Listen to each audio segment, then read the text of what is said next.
Welcome to the SelectButton.net Metal Gear Online vidcast. SelectButton.net, half rollicking argument about video games, half self-absorbed inanity. Let's meet our commentators. Jarrell Smith, or analogos from the SelectButton.net forums. Brady Hartle, Ashura from the SelectButton forums and the internets. Diplo, also from the same forums. Esk on the forums. Grant Dempsey, also known as Grant Dempsey on the forums. Nitroid from KojimaProductions.net. Secret Character, same name on the forums. This is Hal.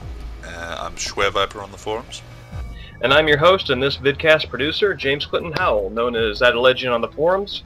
I wrote freelance about all things Metal Gear for PlayStation, the official magazine, from about 2008 to 2009. We have a impressive host, a collection of folks who are knowledgeable on things Metal Gear, and also folks who are knowledgeable generally in our panel. So, let's get started. So I assume we're seeing a collage of Johnny moments here? Yes, these are Johnny moments, and Johnny tends to die a lot. He's a difficult special character to take advantage of. This is one of the reasons, because after you kill 3 enemies, then he craps himself. He has his moment. Audibly, yes. And one of the things that's kind of neat about this is his stink cloud has the same effect as a smoke grenade, so it will pretty much incapacitate your teammates.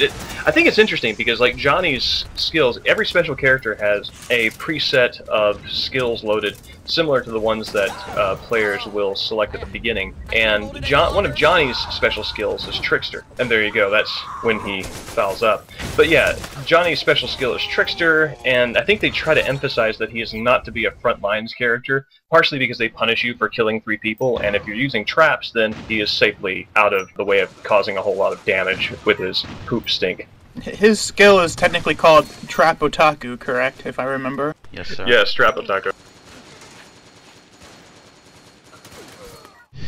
So, this place it's kind of a fun spot, but it's also a bit of a trouble spot. It ends up being one of the major choke points of this level. Actually, I guess this map kind of feels like a series of major choke points somehow. Like, I feel like I've spent a lot of time pretty much everywhere, but they all feel like they have the same push and pull, which is, yeah, there's only in this area in particular. The one spot that's sort of wide open. Well, I guess the parking garage too, but also the spot just outside of the parking garage, I think, sort of functions as a wide open sort of area, but other than that it's pretty much like this, straight hallways. Yeah, and there's some wandering to be done, I guess. Like, you'll find a lot of instances of people gathering in these choke points, and then you can kind of wander around and try to set up a flank. And I don't know, depending on the flow of the match, that could end up being one of a number of points on the map. Generally speaking, you'll end up in places like the hallway we were watching earlier, and it ends up being a lot of people grenading from a distance, people poking their head out and then getting grenaded and then getting shot, or putting traps in a doorway, and everybody just being really stubborn about holding that spot, because you die and then you instantly get that point in particular. If you're on the team whose base is near that spot, you get up and then all your teammates are still there, and you're like, alright, I want to get my revenge kill, and you run back in and you die again, and then you wake up and your teammates are still there, and it's one of those places where, I don't know, a lot of the action can happen and you can play it smart, but it kind of it gets in your head, and you could end up playing dumb even if you don't really mean to, just because the level design. Interestingly, regarding his 3 kills limit before he does the deed, as it were, there's a little trick related to that, where if, say, you go prone and you lay under, I don't know, a low-hanging piece of geometry in which he won't be able to perform his animation, then it won't instigate, and you could continue to get a round of headshots, or, you know, set up your traps or whatever need be without being incapacitated by his silly little pants mode. Does that delay it, or does it just eliminate it altogether? As soon as you crawl out from under wherever you are, then he'll immediately initiate the mode. But you could also... Oh, and he'll immediately do it, not just after the next kill? Right, and you could use that opportunity. I mean, you could just say, alright, I'll wait until it's clear and then I'll initiate the mode and then I'll get out of there, or you can just say, I'll hunker down here and keep getting as many kills until somebody else kills me, which is probably just as well. I like that terminology, initiate the mode. Okay, this is Stealth Deathmatch, which is a mode that is not often played. Players have stealth automatically equipped. When you move, you have a sound sensor that goes off, and you basically try to kill everybody in stealth mode before they kill you. And I think Jarrell and I have a fateful face-off here very shortly. This map is interesting. Nowhere ever feels particularly safe. I mean, there are very small specific spaces where you'll feel safe for the space of, I don't know, 5 seconds, 10 seconds, but there aren't so much places where you can just, I don't know, your whole team can just hunker down, and that's that. Maybe a little bit more on this team's side, what we're seeing behind the fortification on the right here. I don't know, this is interesting because it feels like you could always get the jump on somebody.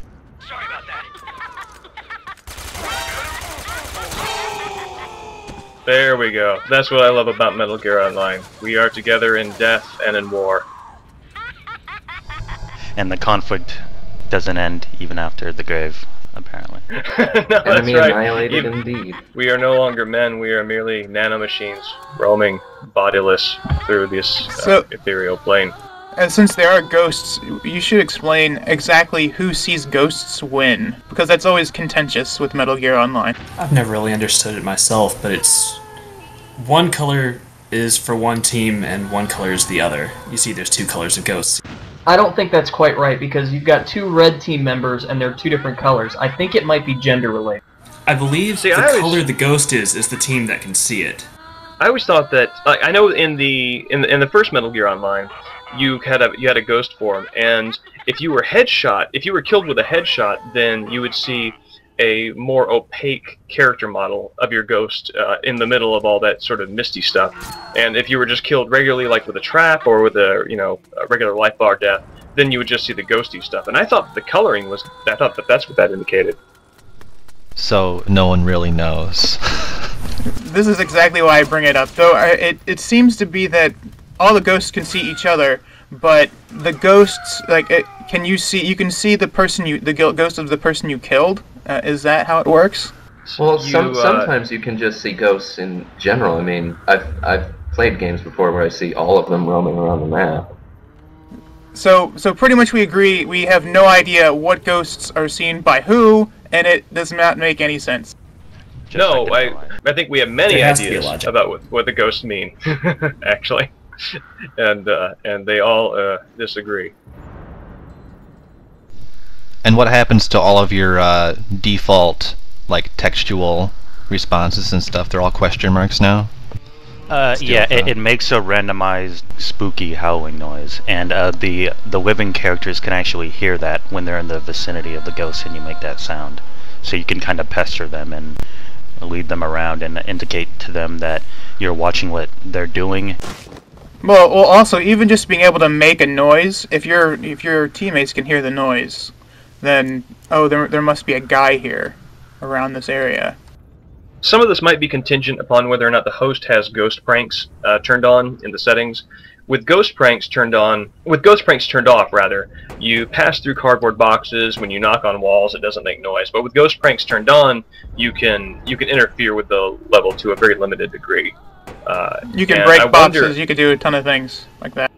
This is one of the maps where when I'm playing well, I actually feel like I'm playing well, because I'm not really sure what it is, but I think it's just that you have to keep your wiles up when you're playing on this map.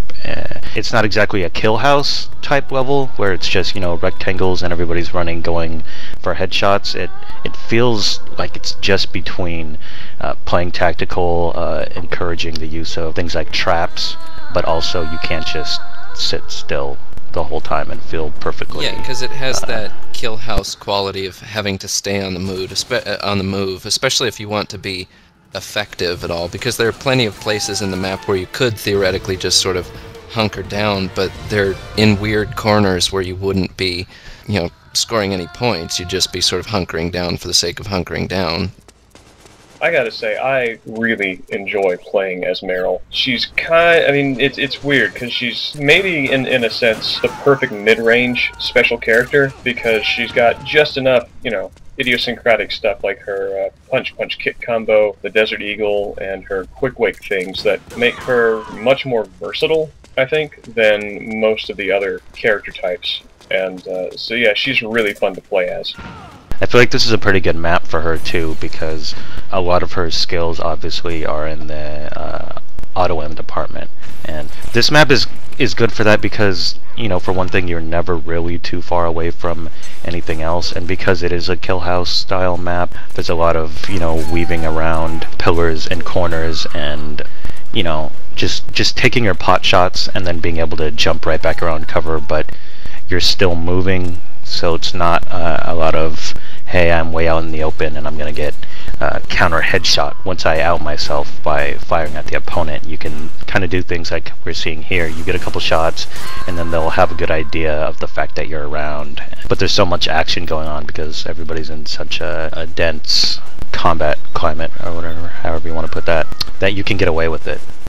She also has that skill where she points directions and says, keep your eye on the prize, or whatever it is. Contact, or... Eye contact. Yeah. Eye contact. But that's just a whenever you character sync up. idiosyncrasy. Yeah. Right, it's not a skill. It acts exactly like SOP sync, which we should explain in a little bit. But yeah, it's just a unique animation for the same utility.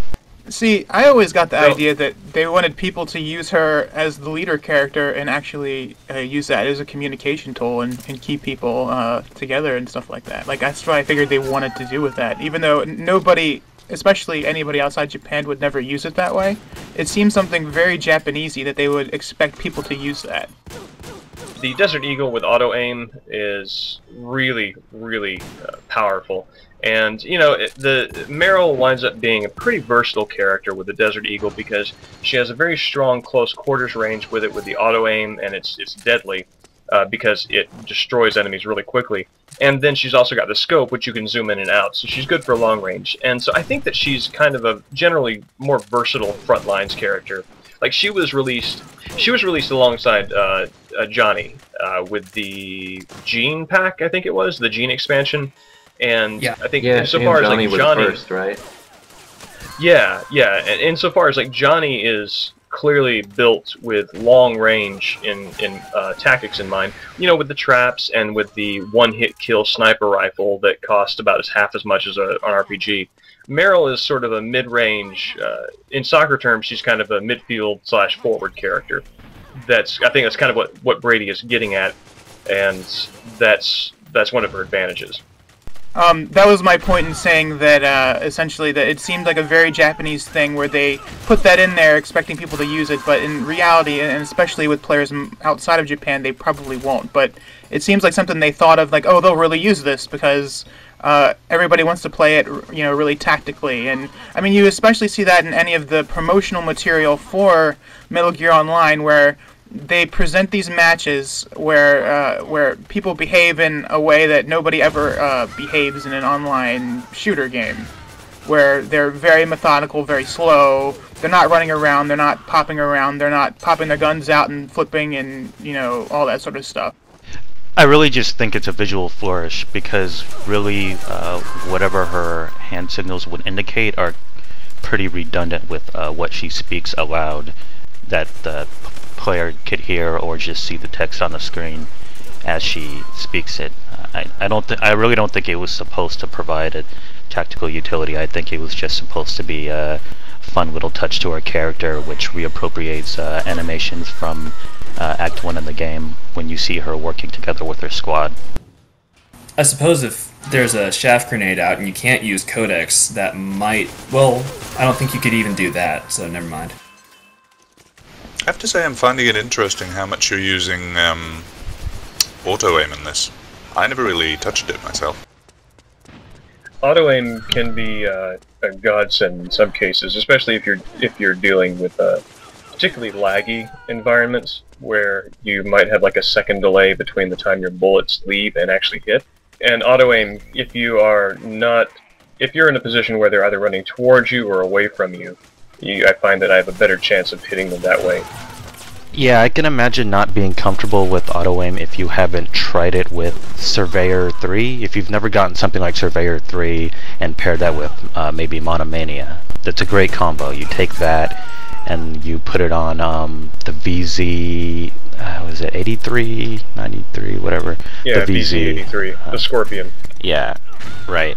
Try that on a map like this, and you'll be surprised. I mean, it takes a different kind of... I don't know, it's not exactly the same kind of satisfaction you get from popping out and getting that one headshot and you got it and move on to the next kill, but there's something to it. You kind of wearing your opponent down and giving them no recourse, nowhere to hide because your auto-aim range is so far. It can be more effective than you think, and it doesn't really feel cheesy. It just feels like an alternative tactic. And but there's another tactic I started using for a while, particularly in Dragon Point games where I'd use the M4 or whatever.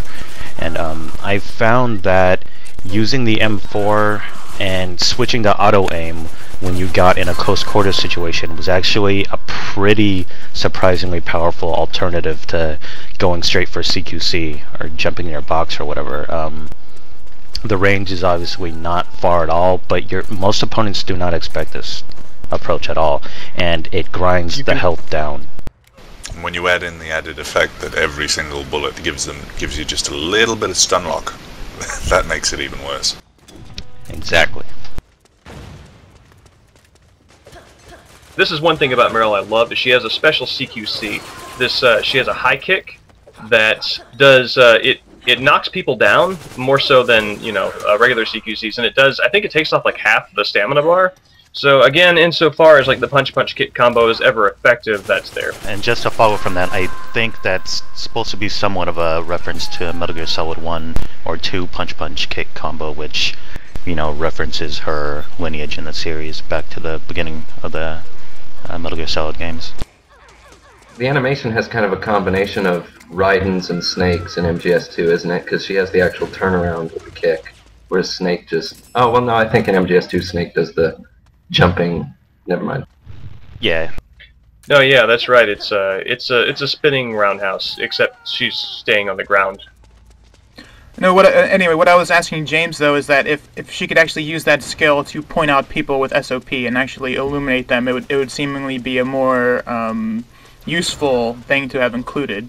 You know what that reminds me of that I don't ever see other people using, and I totally forgot about too when we were playing more recently, but I tried to make a point of using it in the past, is there's a feature where if you point your reticle on a point on the screen, and then you select from the preset dialogue and choose whatever corresponds to your character's voice preset. Enemy sighted. We've got trouble, or enemy sighted, right. It'll put a little exclamation point on that point on your screen, but it'll also point that spot on the map for the rest of your team to see, and that is actually really useful, and either people don't know about it or they forget, like I did recently, but it's actually really useful, and I wish people made better use of it. Yeah, I was actually using that when we played recently, and I don't think any of my teammates ever paid any attention to it. I don't think I have. I pretty much use that all the time, and nobody ever pays attention to it, ever. Yeah, I think it shows up on the map, is what it does, and I think people don't pay attention to the map very much. But I think the other thing too about the marker on the map that gets it overlooked is it just doesn't stick around enough. It doesn't stick around enough, and really too, if you look at the map, it's somewhat hard at a glance just to see where you are in relation to what's going on. Yeah, and the exclamation point that shows up on the map is pretty thin and small. Oh, hold on, something beautiful is about to happen. Box rush meets box rush. Watch this. That is what happens when boxes collide. Yeah, and the exclamation point that shows up on the map is pretty thin and small, isn't it? I mean, it's not very conspicuous. Yeah, that's correct. It also it seems like a missed opportunity because, again, you know, the developers do a really conscientious job of coordinating elements of Metal Gear Online with the offline game to keep it thematically cogent. And, you know, the Merill's whole spiel in Act 1 about SOP is like, we share each other's senses. And so it seems like if you're going to include like a three-dimensional network of teammates on the map where you have, you know, the little skull signs and the Z signs and the heart signs whenever anybody has a status change, then you should probably have an opaque exclamation point on the map as well, which, you know, you see it on yours, but I don't think other players see it as well. Don't they? I kind of thought they did. Yeah, I think so. Yeah, I mean, they see the exclamation mark that you create, but oh man, it all totally depends wrong. on them sort of looking in the right direction. And, you know, they can still easily miss it. you basically have to put it in front of their face. I don't know, guys. I think. Okay, my bad.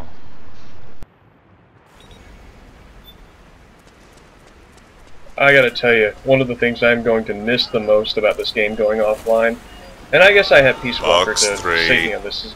Yes, Box 3, Box Rush. It's, I don't... The thing is, it's like, even with Peace Walker, you don't have the, "Whoa, Jane, stop this crazy thing!" You know, kind of, obviously, It's a very it's funny. uncontrolled feeling, yeah. Yeah, it's like this person in this box suddenly had a rush of ki and fighting spirit and is now being taken on a ride that can't be corrected. I can't say that I ever actually used Box Rush as much of a tactic. Really? You only did it like for giggles? You never actually tried to get away with it as a tactic? No. Well, since... I mean, I might have experimented with it around the same time that you started experimenting with it, but you actually made a style out of it, and I never did. Yeah, like that. Yeah, that's what my American server character was basically all about. Box, shotgun. Yeah. I mean, you gotta get the most out of it. So, I did. No, I mean, tried anyway. I certainly loved doing the Box Rush and shouting "whoa" and whatnot, but no, I never made an actual tactic out of it. Oh, and just to call attention to what's going on the screen right now, this was kind of weird. Somebody managed to take the Keratan and drop it underneath this bridge, and what's going on is everybody is trying to get underneath this bridge to gather it, but of course when you are crawling prone, you are much more vulnerable to attack, and so it's a very inefficient way. Thankfully it reset, but that's kind of what's going on here.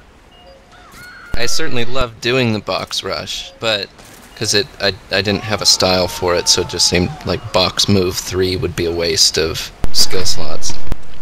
I wonder if it was more for comedy purposes or actual legitimate quote-unquote balance purposes that they actually made the box be destroyed upon contact with something like another box or a barrel or what have you, because that could put you in a really bad position if you have Box Move 3 as, say, one of your primary skills. It's taking up 3 of your 4 slots, and this is how you get around, and this is a major...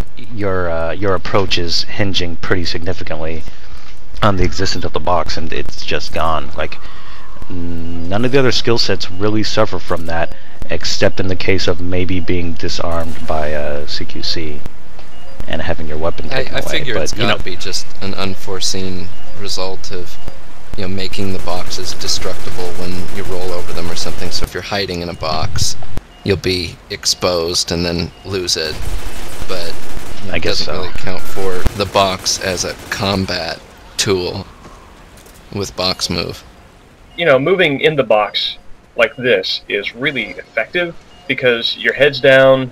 Experienced players will know where to get the headshot, but your head is down. You can have like a quick burst of speed that is faster than any other maneuver in the game. I even think that Box Move is even a bit faster than Runner 3, which is logistically surprising since running while crouching must be really hard. But yeah, it can be really effective when you need to touch and go, but it's less effective unless you alter the strategy like Jarrell was saying with a shotgun, where you can clean up pretty quickly over a wide area.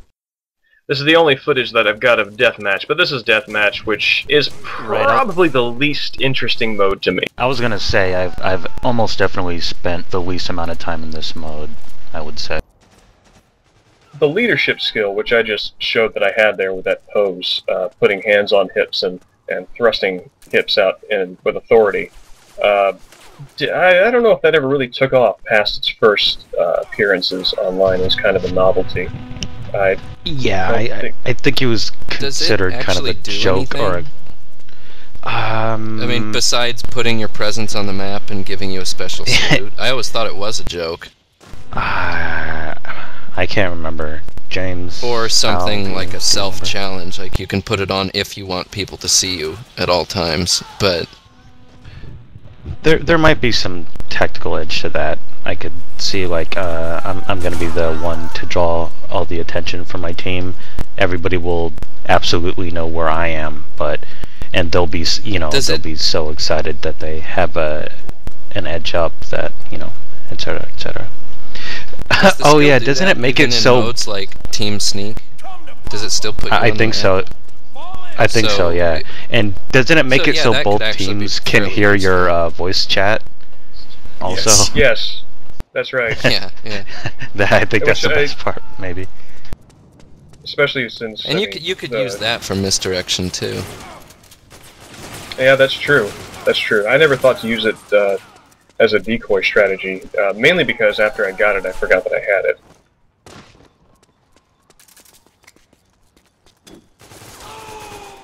There goes Grant, running over my corpse.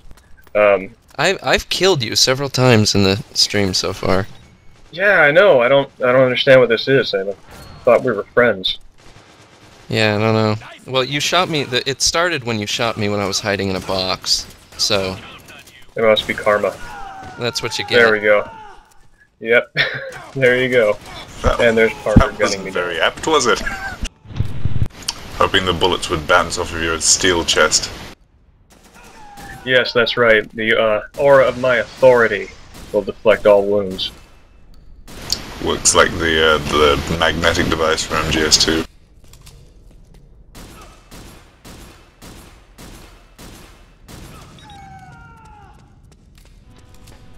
You really don't see a lot of combat down here. At all. It is so quiet in a lot of games. Unless, like, people know there's something down here. It is just such a neglected part of the map. I've been in some rounds where it's pretty full down there, though. At least for moments at a time, if not throughout.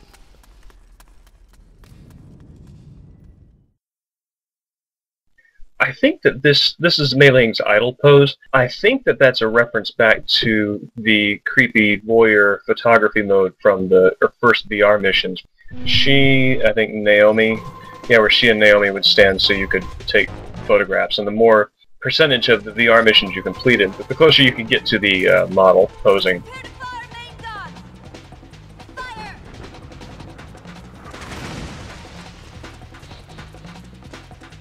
This is a sort of a demo of Mei Ling's skills, so to speak. This right here is her little salute, which is the introduction to the charm skill, which lets your character adopt a sexy pose and distract anyone within a more limited radius than is useful. But yeah, so Mei Ling has the Soliton sonar, which you see right here, which is like the Soliton radar, except it can detect SOP through walls and barriers. She's also got the Missouri, as many of us know from prepare to fire main gun, fire, prepare to fire main gun, fire, and just kind of repeat that until you want to kill. It's not displayed here in the demo. Does she not vomit? No, she doesn't. She kind of faints slightly to the side. Yeah, I just noticed that, and I had never actually used the drum can with her. Yeah, and you said she's that a was lady. She common can't throw for up. Female characters. Innate biological differences. I mean, read up, bro. If women threw up, they would lose their mothering instinct, and then where would we be as a species? Probably in this video game. Yeah, I think that there's actually a really brilliant drum can moment with Mei Ling coming up here in a bit. But yeah, I think that that's true. I want to say that's true with most female characters. I don't know. I don't have a female. I never had a female character in Metal Gear Online, so I don't know. Can someone explain why all of the characters are like transparent models right now? Oh, this He's is in a the training mode. Oh, alright. Yeah, they're all dolls and dummies. The legacy of the VR training here, just the targets floating around, and they're pretty much exactly the same as they were in MGS VR missions, or at least the MGS2 VR missions. Except they don't explode like crystal. They just sort of blip out of existence. I'd say it's because it's sort of a VR image projected onto the real world rather than a complete VR setup. So, yeah. I can't believe I just said that, but I guess it just goes. To I believe it. You've justified it. You've justified it. The Soliton Radar, actually, we were talking about this when I was playing with you guys. It's far more useful than people gave it credit for, really.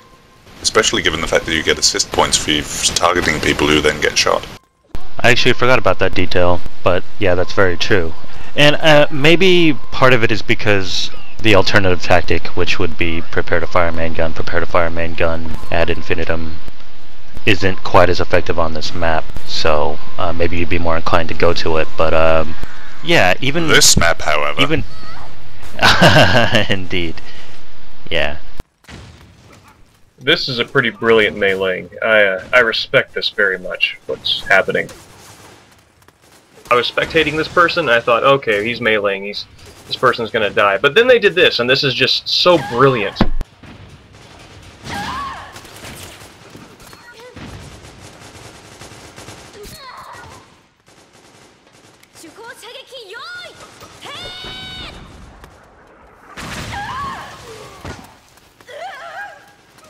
Well, that was amazing.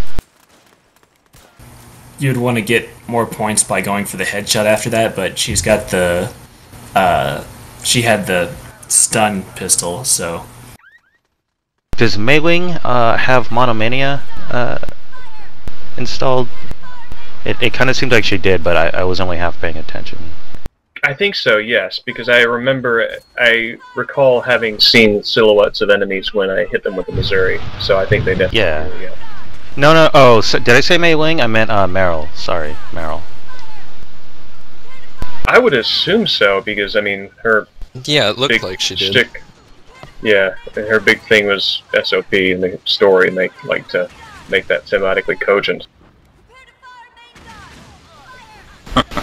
This is glorious. Though Old Snake does have SOP as a unique character, and I've always found that strange. And mainly ingloriously falls off the pedestal. Someone finally realizes, hey, that statue is moving. But yeah, Meiling is questionably useful because this is kind of like her own mode of attack, and it's very hard to do outside of a distance from anywhere other than the top of a high structure, like in Ravaged Riverfront, I think it is. Right. But yeah, so she's a tricky character to play well.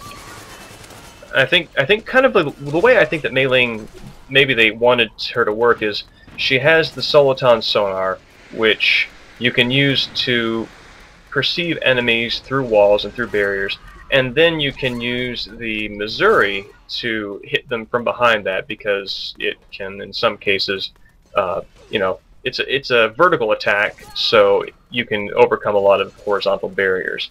I'm just not sure it ever, like many things, this is one of the frustrations I have with the game. Many of the things seem really cool in concept, but in execution they just don't pan out.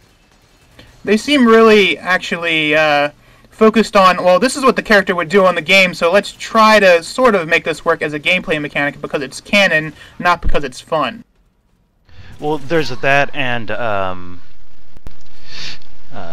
what somebody was saying earlier about the way promo videos for this game would promote tactical gameplay to kind of give off the Metal Gear Solid flavor. To give them a little credit, I also think the developers were just kind of maybe a little bit too optimistic about how players would implement some of these tools, and in reality we just do this. And I kind of like, just comparatively, I really like the manic sounding Japanese meleeing as opposed to the sort of more laconic, I would say kind of more just sort of laid back American voice. It gets even more surreal when you hit her unique voice key, and she starts spouting philosophy right there in the middle of the battlefield. I have never done that. With her, anyway. It's her only one, actually. Oh, so she doesn't have... What is it? Like, she doesn't have many. Every unique character has, like, unique voice codes, and I think the code is... within pointy brackets, you type UNI01 or 0203, depending on whichever one you want. Not entirely sure how many each person have, each character has, but I know that Meiling only has the one, and that's where she just quietly mumbles philosophy while running around killing people. Isn't that how you can get Old Snake to do the liquid, but with the, like, animation to go with it? Yeah. Yeah. Yeah, that's right. That, for the record, was another of my MGS impersonations. Liquid! Now this is actually Jay and I playing. I believe I'm Meiling, and we're pretty much unbeatable, and I have Jay pretty much watching my back while I'm just completely owning people who are below, and they have really no way of killing me. Yeah, and this is really the best way to do it, because when you're in these ducts, and you raise your weapon, you don't have the ability to move. So, and Meiling is kind of already stilted like that, period. It's particularly obnoxious because nobody knows where Meiling is, especially if death cam is turned off. And really, the worst design aspect of this character is how obnoxious prepare to fire main gun fire is, because when somebody is playing Meiling, you hear that all the time, even if you're on the other team. I mean, I'm pretty sure it's supposed to be there as fair warning that something is coming your way, but yeah, in practice, it gets pretty unbearable. And there I accidentally killed myself because I clipped the edge of the level. Rest in peace, noble soldier. Yeah, I've said this to Drill before, but I think one of the things I like most about those additions, specifically the detail where if Snake shoots Ocelot, he'll go, "Liquid!" And then if Ocelot shoots him, they'll go, "Snake! Snake!" Yes, it's like, because those are sound effects that you hear regardless of which team you're on.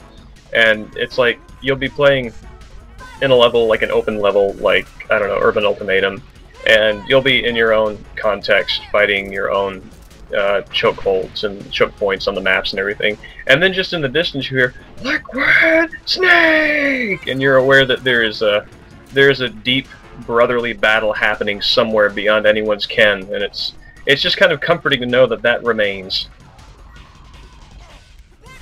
Hilarious when a double headshot happens and it's sort of like, "Liquid Snake, you're pretty good."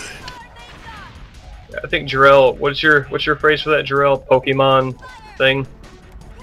Oh, I don't know if I had a phrase for it, but just, yeah, between Meiling and Johnny and Merill constantly, I don't know, squealing. And that's right, Liquid Ocelot with his bang, bang, bang. Right. Yeah, just, I don't know, it starts to sound like a Pokemon battle. And this you hear right here, Liquid Ocelot's bang too, right? If you're on the other team. So that's fairly yes, obnoxious. everybody can hear it.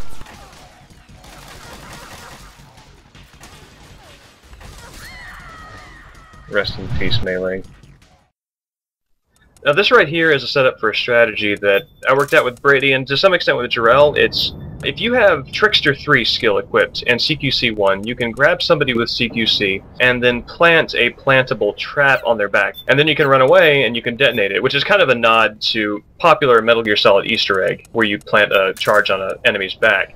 And it's actually pretty effective. If you're pretty good with a CQC in a tight corner, you can grab somebody, throw them down, and they're really confused because that's not something that usually happens. Whenever you grab somebody with CQC, they expect you to choke them out, to slit their throat, or to scan them. And it's a really deceptive tactic and can work pretty well. It should be noted that under normal circumstances, you could only hold 3 of a throwing weapon is what they classify it as, or explosive, at any given time. The only way to replenish that is to steal it from another player by shaking them down, and or heading back to your base and refilling, which takes a bit of time and leaves you a bit vulnerable, and I think costs points. Right there, that person was probably pretty confused What the hell? as to why I What did he do? If there were other teammates with them right now, I would be in big trouble, because I obviously am very vulnerable there. But if they're coming out one by one and you can surprise them, it's a lot of fun. And obviously they're going to be coming one by one because, you know, coordination? Nah. Teamwork? Who needs that? And it's doubly fun when, you know, if you are good at sneaking through the game, like sneaking through the maps, and like here I was able to get behind the enemy's lines in the base, and here are their snipers and their distance, medium-range distance fighters, and, you know, you can just pop out of the box and you can grab them, and they won't see you. This is probably my favorite permutation of this. This is Trickster CQC mixed with Charmer, where throw them down, sexy pose. That is pretty excellent. That's where it all comes together. A last pleasure before death. And here we have Heaven Smile technique. Yes. You can also plant these charges on your teammates' back, and this is what I call a Heaven Smile strategy. Heaven Smile, of course, being the suicide bomb runners from Killer 7, Capcom game, where you plant a charge on one of your teammates. As you can see here, I'm in the lower right corner, and Brady's in the upper left corner with a charge on his back.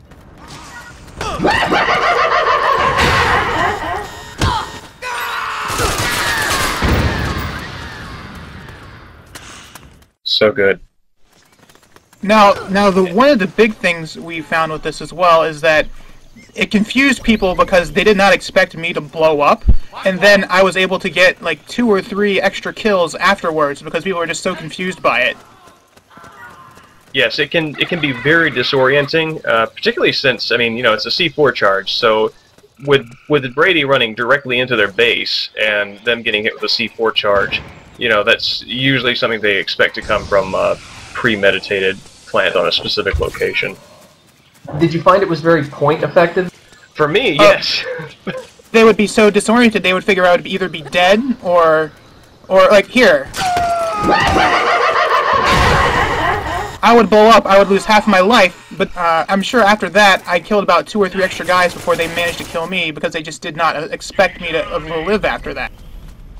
Yeah, because any friendly fire damage is half of the normal damage that it does. Right, which if you try to do the because we did a bunch of runs which were no kill based with stuns, and that actually worked out worse for us because it would knock me out and then it would just let them kill me pretty much.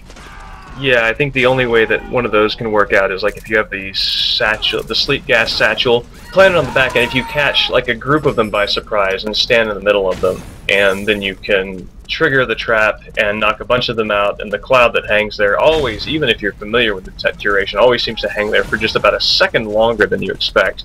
But, so yeah, that can be useful in limited circumstances. I wonder if you could also do this strategy, but both people plant a C4 on the other and both go out to Heaven Smile people. The unfortunate thing is that you would have to be able to synchronize your deaths exactly at the same time, because what we didn't actually explain here is after Jay puts the bomb on me, I'm actually on Skype talking to him and telling him, okay, I am at the guy, blow me up. I was wondering how you were coordinating. Oh, I thought you were coordinating by the SOP visual. No, see, well, it is, but this is why we have split screen, because the reason it works is that the other player has to keep track of the other one, and yeah, then they have to also, well, either you have to have really good visual, or yeah, they'd have to coordinate over Skype. Yeah, it just seemed like the explosions, you were triggering the explosions every time you were doing some kind of CQC animation. So you were just watching the SOP model waiting for like the grab animation and then... too. Well, that was kind of circumstances. Thematic flair, because you know the Heaven Smiles in Killer 7 reach out and grab you and then they explode. So that was that's kind of... Well, yeah. But I mean, if you're able to watch the SOP model, then you're able to use that as sort of a visual cue. So you might be able to do it without needing something like Skype to coordinate. One of the weaknesses is if the person carrying the charge dies, then the charge disappears. So you have to be really, really on mark. Like if the person who's carrying the charge says, "Oh God, I just got killed," you have to hit the detonator immediately before the C4 disappears. Oh, I love that Ocelot one, just because he reverses you, and then we still blew him up anyway. There's a skill, CQC Plus, which outranks every other CQC skill, and it makes it so if somebody with the lower skill than you tries to CQC you, you see what you see right there, they get reversaled. But the way it worked there is he was able to explode... He was able to trigger the explosion before he actually fell down, but Liquid was still in the counter animation, so he was actually completely at advantage and completely able to take him by surprise, which is pretty cool. It's also, in particular with Ocelot, because, you know, Ocelot's bang, bang, bang, you know, he's preventing you from attacking, but what, you know, he doesn't count on is the person who is actually in charge of the attack is on the other side of the map, so that's kind of, that's kind of brilliant.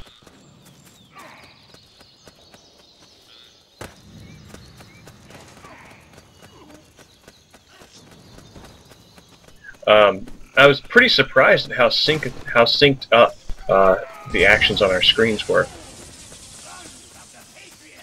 Yeah, pretty much what I would do is actually have to sort of gauge, like, okay, I'm going to go in there, I better tell him to explode me now because it's going to take him a couple seconds to do it. And then sort of meter pretty much there what, how long it's going to take and hope that I actually am on the mark. And I am I'm the strongest link in this situation because I have the reflexes of a lightning-based cat. You see. It makes me wonder how the connections worked. I know that it says you connect to a main server, if you will. Or does every copy of the game just sort of filter the connections or filter the games available to you? Because this is impressive. How synchronized it all is.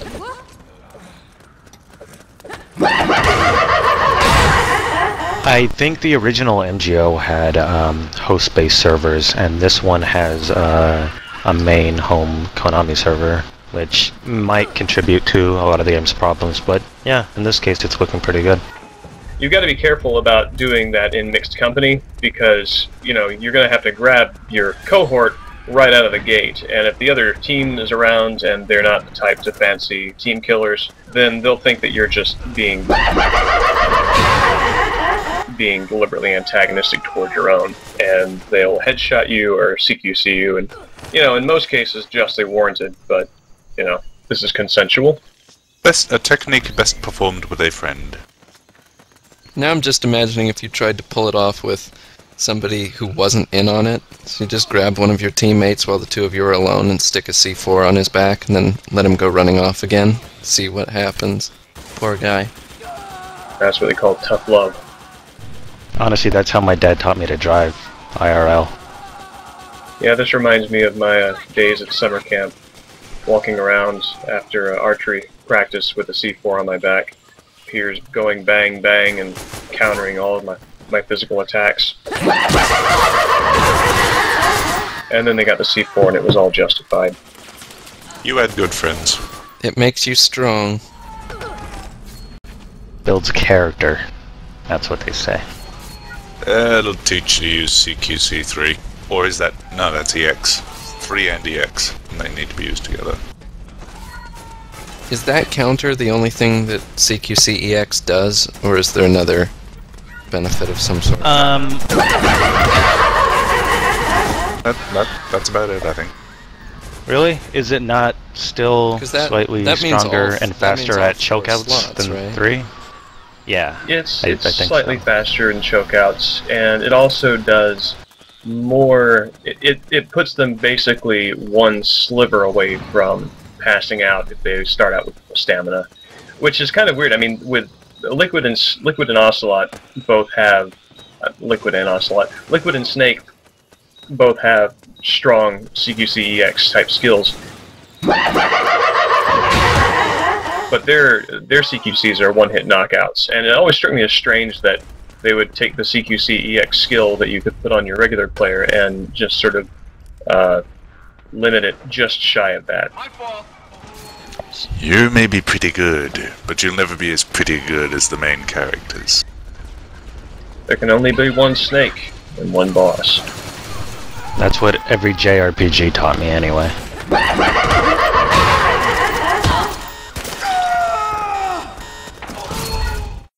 So is this the only video game in existence with a seductive dance that can be performed by male characters? Maybe?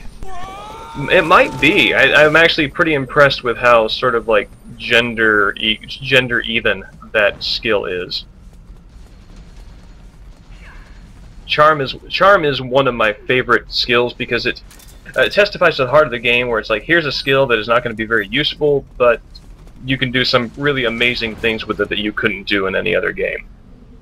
Well, it's the same with the books and stuff as well, which I think the big thing is people don't sort of understand the spirit of Metal Gear when they're like, well, you're not allowed to use books in this level, you're not allowed to use this in the level, you know? It seems that they just sort of lose, like, oh, but the spirit of Metal Gear is this sort of cheeky, you know, we know this isn't realistic, but it's something fun you can do. It's an interesting mechanic that you can exploit. Yeah, and that's part of the offline. Yeah, you're right. The spirit of Metal Gear, I think that's a good way of putting it, is about having a variety of tactics, maybe 80% of which are not as streamlined as the other 20%, but which are effective nonetheless if you put the time and energy into understanding them. I think I'm about to box rush somebody.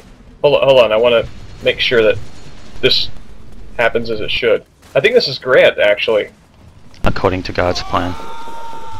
Oh, come on. Surely that's got to connect. No, I don't think so. That was That's me Jarrell. taking you out. Oh, that was Jarrell. Okay.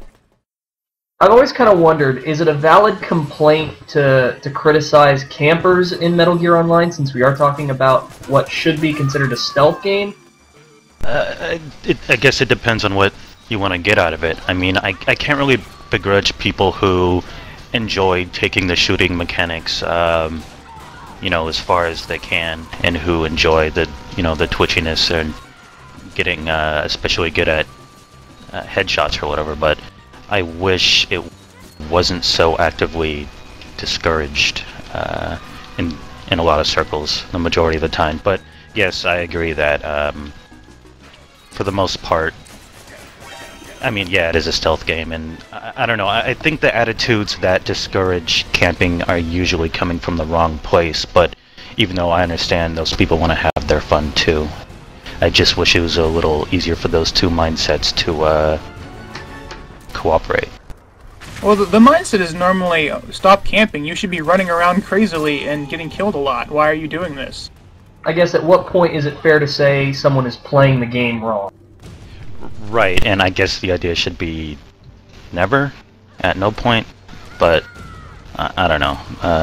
Yeah, I mean, see, in my mind, you're not playing the game wrong unless you're doing something that actively exploits a glitch in the game, where, such as early on in MGO2's life, where you could, like, hug up against certain walls and get yourself outside of the level, or things that you're not supposed to be able to do by the design of the game that were just oversights, more so than, here's an ability you're given, why are you using this? It's unfair, or it's not realistic, why are you using it, even though it's in the game for a purpose? But to me, that's actually where it starts to become ambiguous, because, I don't know, I was talking about this with Addy a few weeks ago, and coming from a fighting game background myself, the line between what's a glitch, what's an exploit, what's fair and what's not, it's a little blurry, but what usually happens is, if it's in the game, you do it, and that becomes a new competitive standard. And I I don't know. I've come to empathize with that point of view, and to a certain extent, I think it's also fair in Metal Gear Online with regards to things like I don't even know what you call it, box popping or whatever, box popping, right? Yeah, box popping. Right. You can use Metal Gear's quick weapon switch feature to pop in and out of your box, and keep your aim reticle where it was previously, but it instantly and rapidly puts you in a crouching and standing state, which makes it very difficult to get a bead on the opponent when they're using this technique. And due to lag, essentially, it's the way that works is the lag. It delays it. There is that, but I mean, I think it would be effective even without the lag. But it's the lag that makes it contentious, which makes me think it's not the technique that's a problem. It's Metal Gear Online's historically terrible network infrastructure that. Well, it actually, kind of harkens back. It kind of harkens back a bit to the original Metal Gear Online, where people would complain about the shotgun and how you could quick unequip and quick re-equip it and have a full clip immediately without ever having to reload it. And you could pretty much, if you got one shot off with the shotgun and it connected, you got. It's not that you got a full clip, but you canceled out the reloading animation, the pumping animation. Right, and similarly in early in Metal Gear MGO2's life, and I think also the original MGO, you could do a similar tactic by bypassing the recoil and reloading of the sniper rifles and shoot in very rapid succession. But you can actually still do it with the trank gun. Yeah. They did take it off of the sniper rifle though. With the box thing, though, it was such a problem that if you play Peace Walker Online, they actually delay the speed in which you equip your box online, if you look at it, just because of this situation. So not to get back onto the topic of the game, but so we're looking at sneaking mission pretty much. Now this mode heavily differs from the original sneaking mission in that you have two sets of soldiers on opposing teams on the battlefront who are ostensibly supposed to be looking for Snake while fighting each other. Now, that does not always work out as, planned, and it often turns more into a team deathmatch with Snake messing around and sort of goofing on people. Whereas the original Metal Gear Online, it was one team of 7 people versus one person as Snake, who was sort of superhumanly charged to a degree, versus those characters, and it was a lot more focused on search for Snake and Snake having to get the objective, pretty much. And by the original, you of course are referring to the Metal Gear Online that was included in Subsistence. Correct, yes. Yeah, the new version relies a lot more on guile and kind of taking your time than the original does in terms of if you're playing Snake. With the original Metal Gear Online, you pretty much had to either rush your way through or get lucky in order to win, at least in a lot of scenarios. Playing it slow didn't really work because of how confined a lot of the spaces were, but with the larger maps and this and just the way that they've set it up, Snake can really get the drop on you. Yeah, a big thing about the original too is it was pretty much a rush to get to the microfiche, because anybody who played the game for any amount of time on the original version, it would they would set up. They would know, well, he has to go to one of these 2 spots, pretty much. Which I think which I actually think it's actually a very good idea that they made the target for Snake in this something that you can get from any soldier instead of two specific spots on the map. Yeah, I think something that's different about one of the big differences between the Subsistence Metal Gear Online and this one is that in the subsistence version, Snake's maximum health scaled to the number of players on the screen, or in the game. So, you know, if it was just like 1v1, Snake would have the amount of health as a regular player. But if you had 7 players, he would have literally about, I don't know the exact math on it, because I don't have, obviously, privy access to the programming, but I think he would have something like 4 to 7 times the health of an average soldier, meaning he could take like 4 headshots and still be, you know, going. He was like a freaking bull. And something that's different in this one is that Snake has the health of a regular soldier, and so it emphasizes sneaking quite a bit more. And it's something that they changed in the successive updates, I remember. Earlier on, it's like they made a mistake in the earlier drafts of this game by making Snake too much like the other soldiers and not distinguishing him enough in terms of skills, abilities, CQC, and whatnot. And one of the things that made Big Boss different in the Subsistence Metal Gear Online was one CQC slam from him would put you out cold, whereas it would take multiple CQC slams from characters other than Rykov to put you out. And in the later updates, they finally changed it to where Snake could knock you out with one CQC slam, which greatly improved the mode as from the perspective of the person playing Snake, I think. Now, I think the biggest downfall, though, of this mode is that a lot of the times it turns into just being team deathmatch. I mean, it really does, where the guy who's playing Snake either doesn't take it seriously, or the players who are on the other team are so blindsided by fighting their opponents that they cannot really search for Snake. They cannot really look for him. Which... Well, there's also the issue of the fact that each team is scored for their kills against the other team, which, why is that even there? All it does is encourage this kind of thing.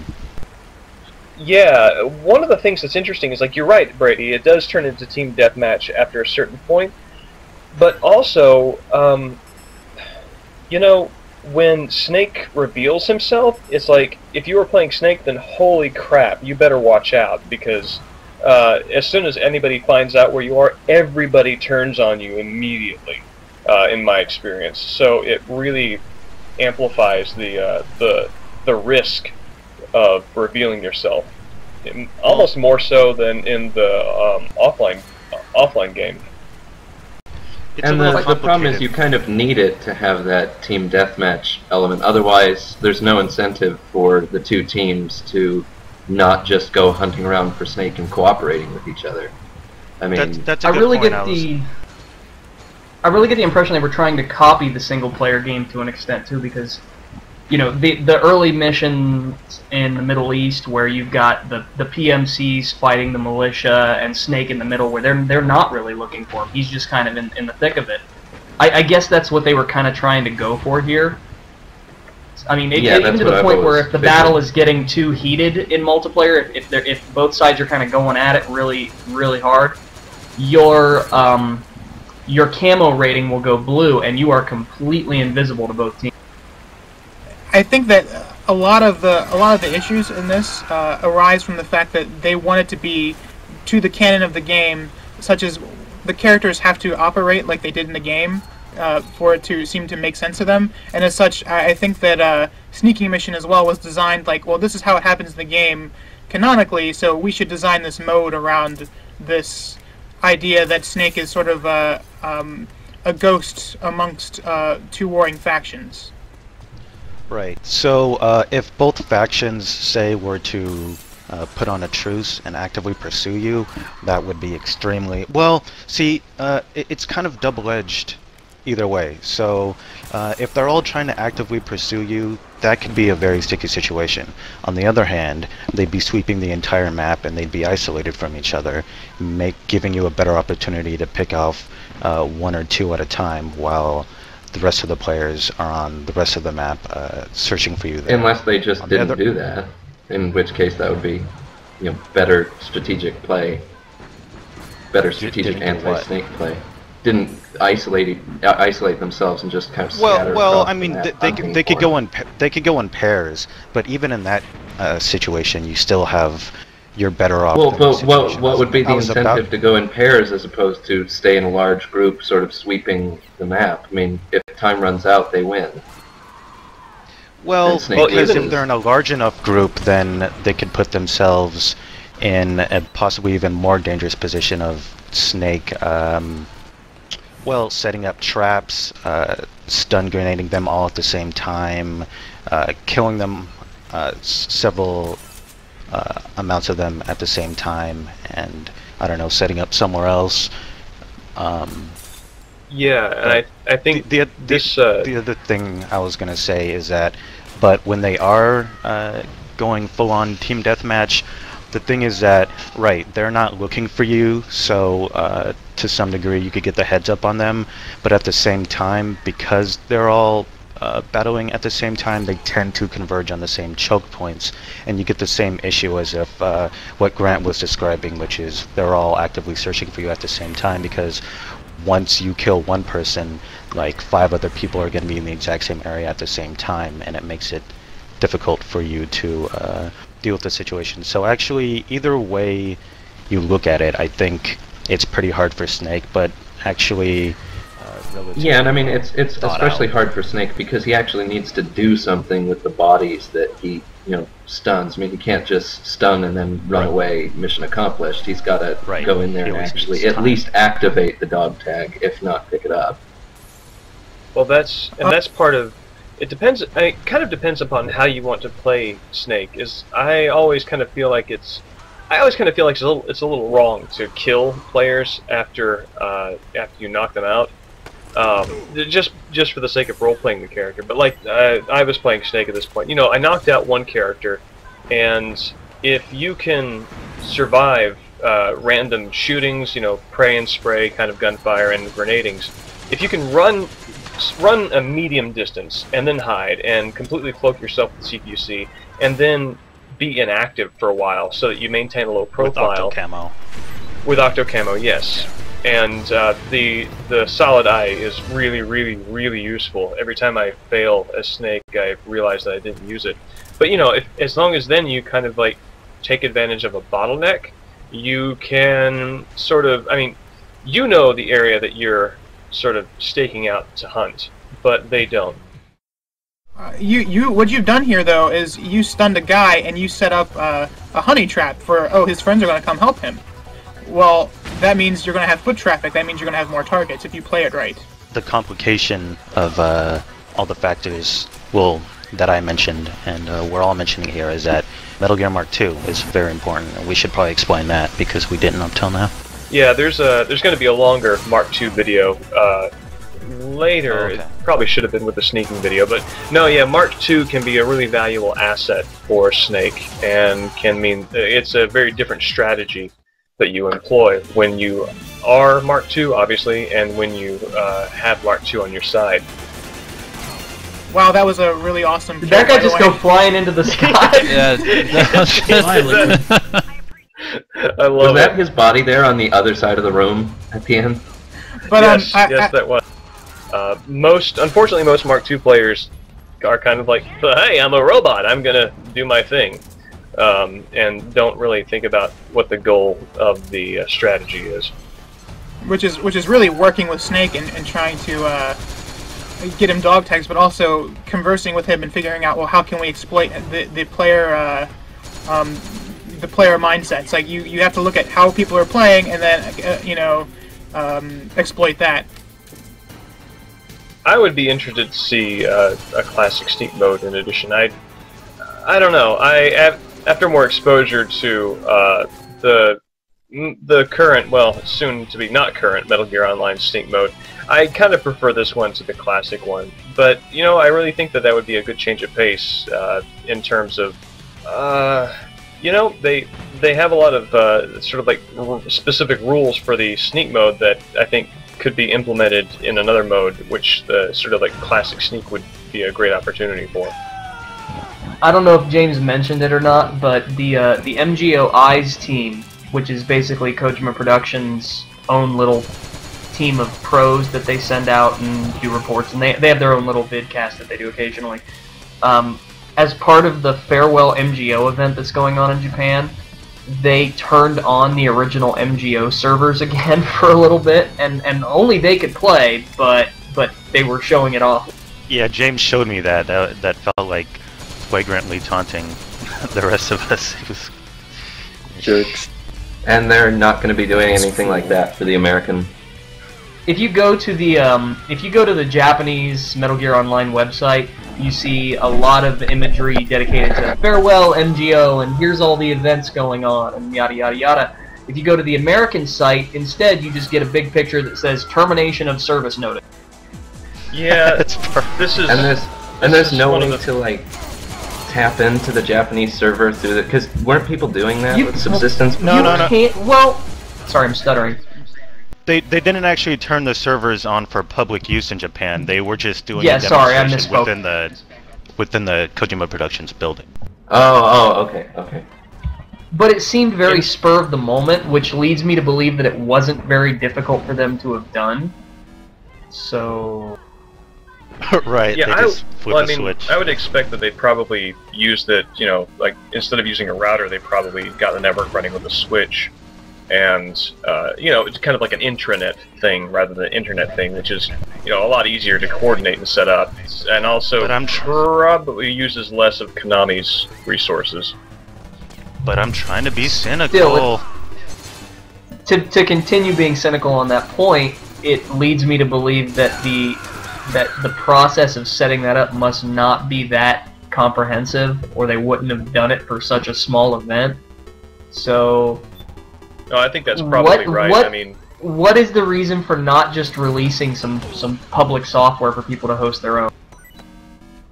Probably proprietary. It's a thing, like, a lot of Japanese games are very mod resistant, especially on consoles. Consoles themselves are much more mod resistant than PC gaming. Well, yeah, they basically learned that they don't have to be involved with the community to remain successful. They kind of waded in the water a bit, realized, we don't really need to do it to stay where we are, and doesn't the Big Boss Wants You webpage kind of contradict that though? Like, isn't it? Well, that's more job recruiting. Well, isn't that like strictly than internal being too? inclusive of the community. Big Boss Wants You. That is about hiring for their American office because they're building a studio here in the U.S. So hopefully that'll change things. Maybe it's just there was no one else pushing for community involvement in Konami after he left. There's a heavy conservatism in most corporations, but especially in Japanese corporations. There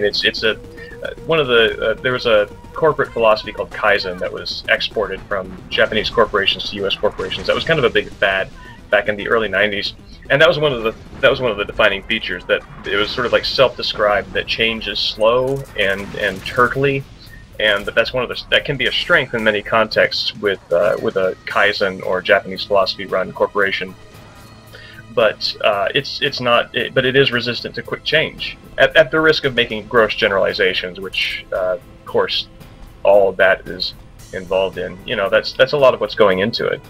Well, early on too in the promotional stuff, remember that they had segregated the beta so that nobody in America could get into the Japanese beta, and the company line was pretty much, and I believe it was Brian Payton who said it, is that Japanese players play completely different from American players, and as such, they play more tactically, and it seemed that they were really gearing towards things you can do with tactics in the game.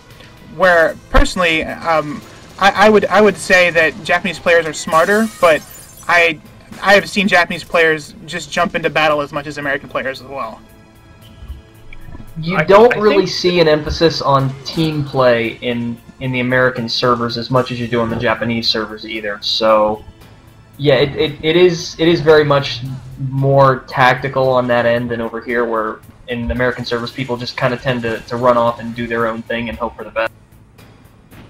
Well, that's very true, but I think that the reason why the beta was closed was I think it's because for more technical reasons, that they wanted to test maybe the stability of the net code. They wanted to test the lag and all that other stuff. And as something you will see, everybody in Japan has a green ping if you play on their servers. and that's because they've got they've got good infrastructure on their internet, and it's a really solid network.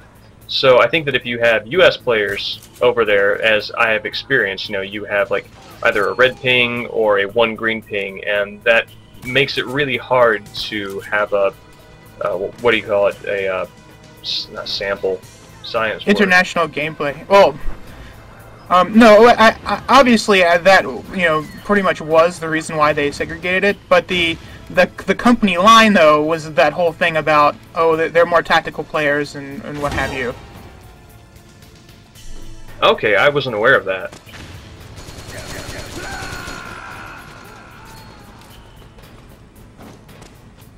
It's interesting that moving about as short a distance as possible after you've been seen by another player, but still being obscured in some way is actually one of the more viable tactics than trying to put as much distance between you and the threat as possible, because I don't know, either they'll suspect you panicked and are trying to get as far away as possible, or I don't know, just it's a pretty effective mind game to just move one corner around and sit in the shadows, and they don't exactly suspect you'll feel safest 3 feet from where you were just seen.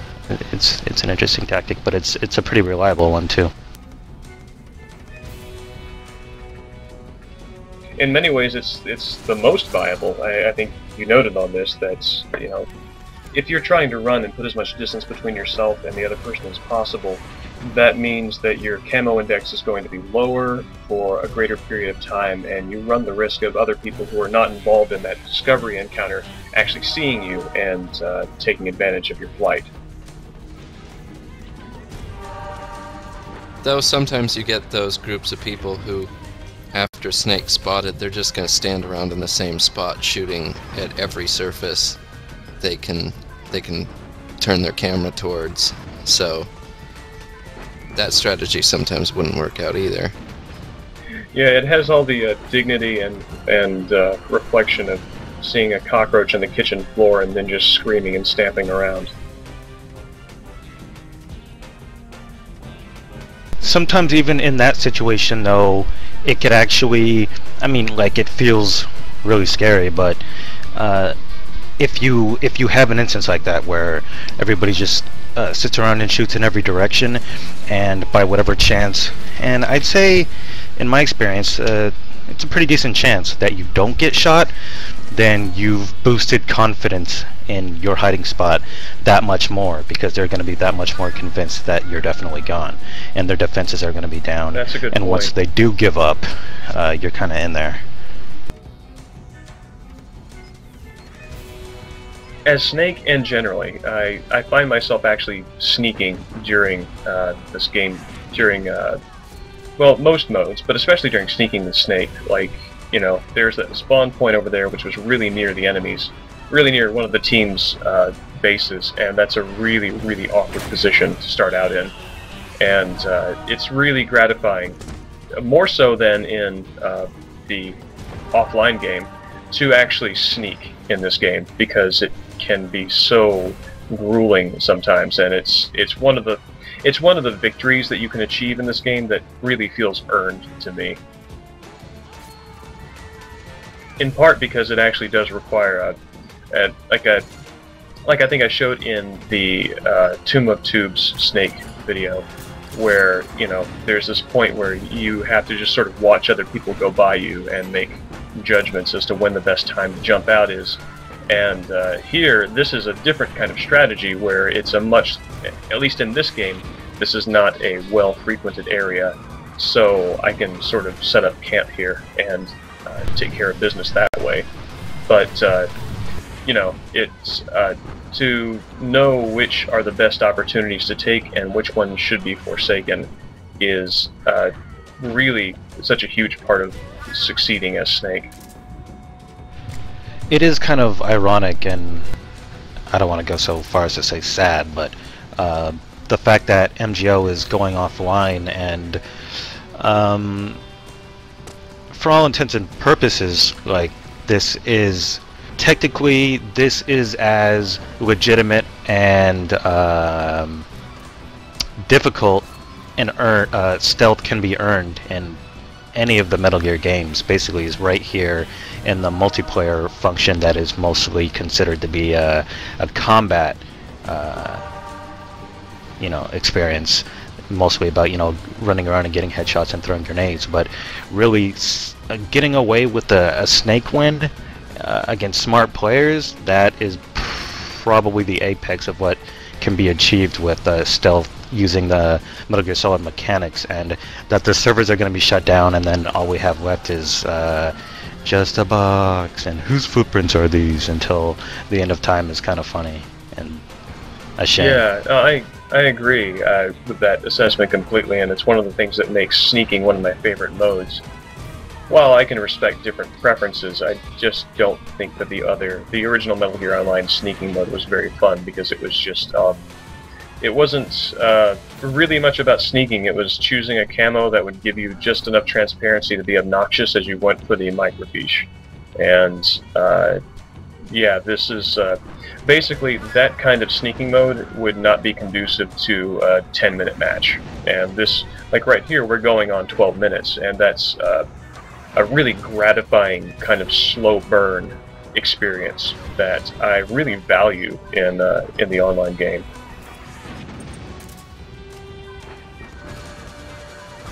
It's kind of like one of my favorite experiences of Metal Gear generally is that first time you're going through an area and you don't know where any of the guards are, and you haven't gotten to that point of obnoxious expertise where you know exactly when to anticipate somebody's cone of sight, or where to stalk, and where you can be covered by environmental debris.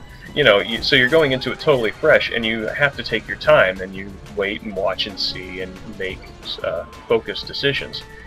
And this mode in the online game makes that experience pretty fresh each time, with even the same set of players, different games, because as we've noted before, different games on different levels have choke points that they prefer, that are more effective, and some that aren't.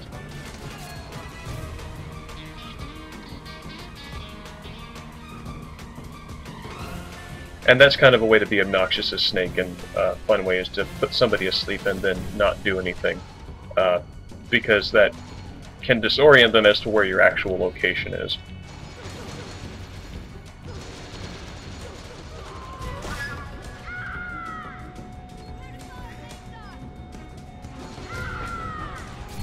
And I think yeah, it's interesting that oh, sorry. No, go that's ahead. fine. Go ahead. Well, here there's a little mind game going on where I know there's a person out there. He might know, I don't know if he knows I'm in there. I think he does, but I think he's going to come. Yeah, there he is. Because I think my transparency was enough that he was, obviously aiming through that window, and he knows I'm there. And oh, he's got the goggles on. That's why. So he definitely knows I'm there.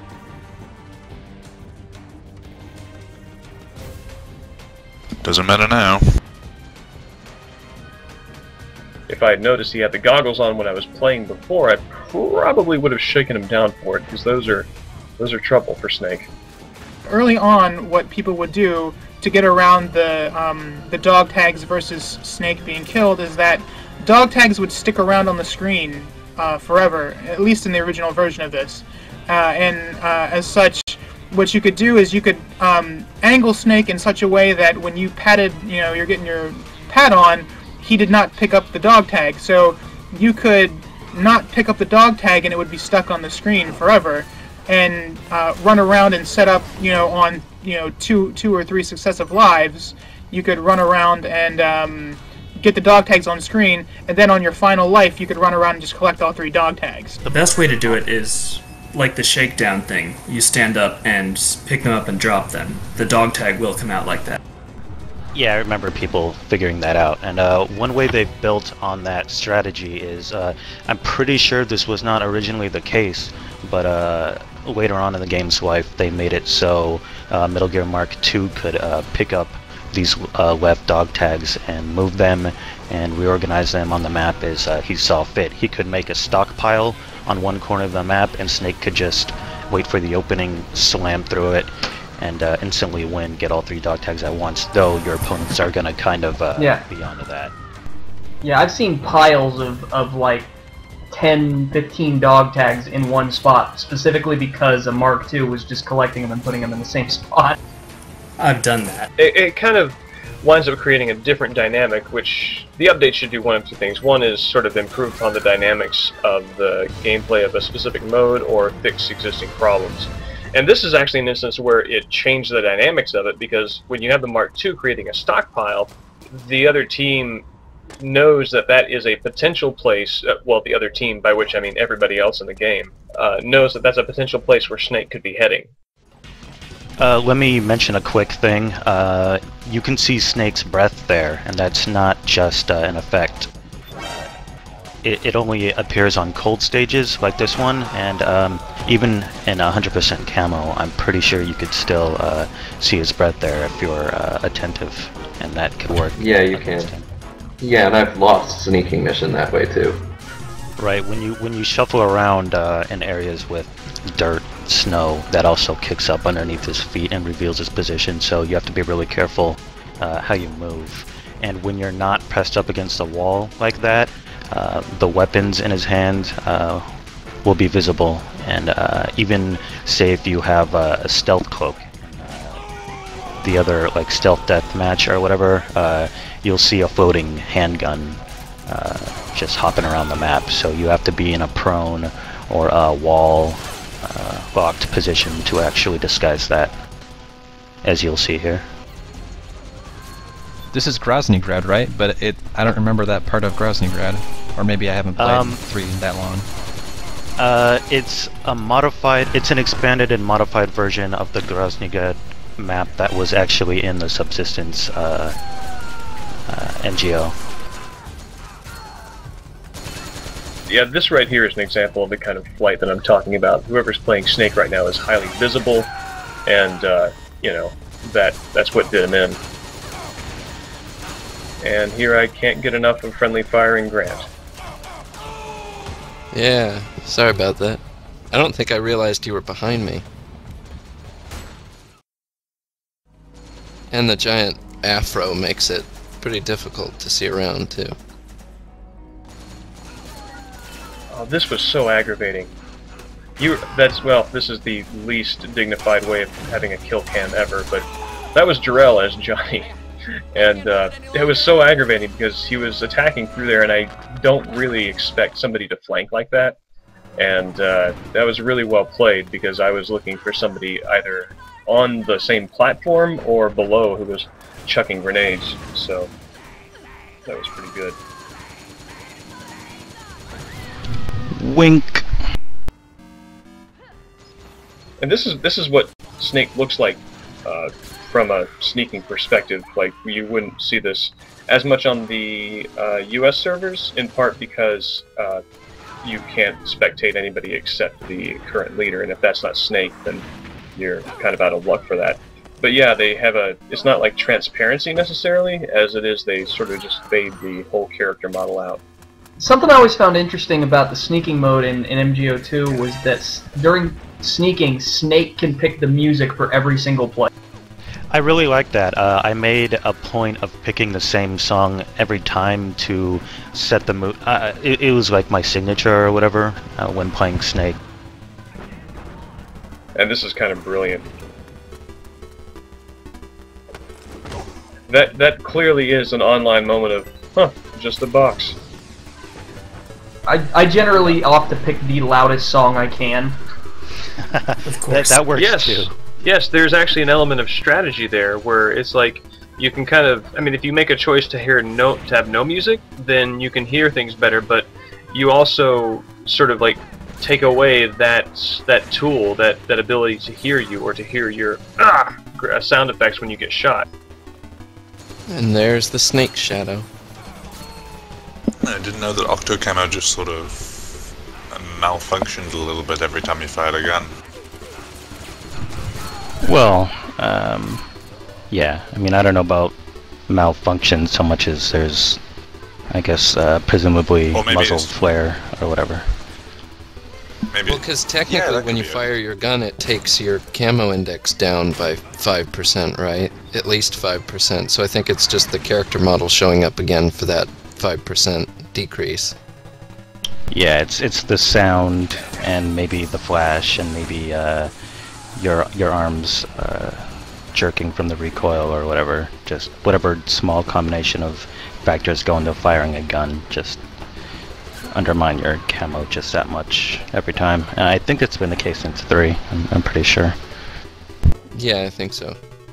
But I think that's just an instance of the camo index being like a total stealth calculation, not just reflective of the octo camo. Another thing, I want to say that not every song you can select. Actually, no, definitely. Well, okay, so some tracks are from Metal Gear Solid single player, and the way that works is they'll play the not ambient, but the music that's generally playing in the background while sneaking when in normal mode.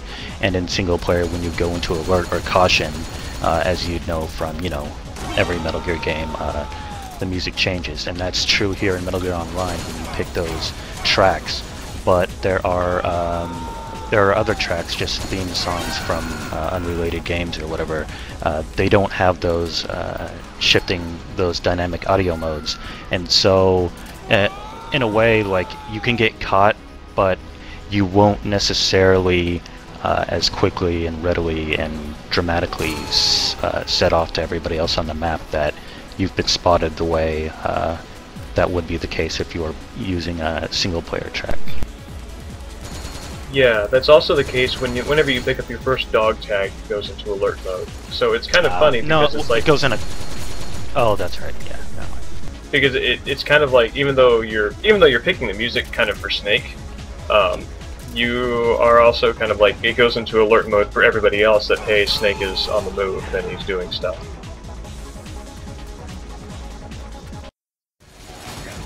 And one important thing is the dog tags do show up on the normal player's maps. So, although they don't if you use a shaft grenade, so it can be useful to use one of those as Snake.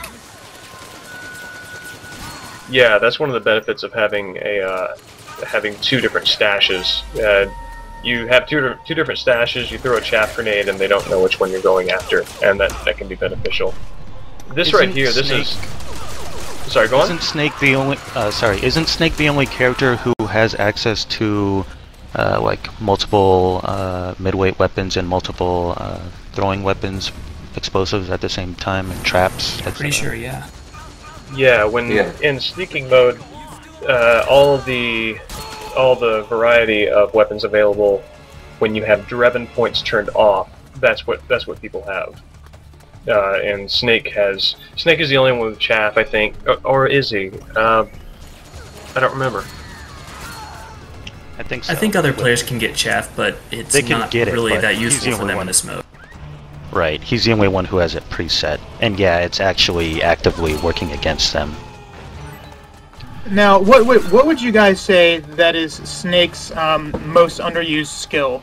Personally, I would say the hold-ups. I see the people use the least, but I'm curious to see what you guys think that does not get used in his arsenal that it might actually be useful. That's the first thing that came to mind for me too. Yeah, but I also think that's because it's less good implemented. What are words? It's not implemented as well. Is the thing. It's like I've never been very clear on what the hold-up distance for Snake is.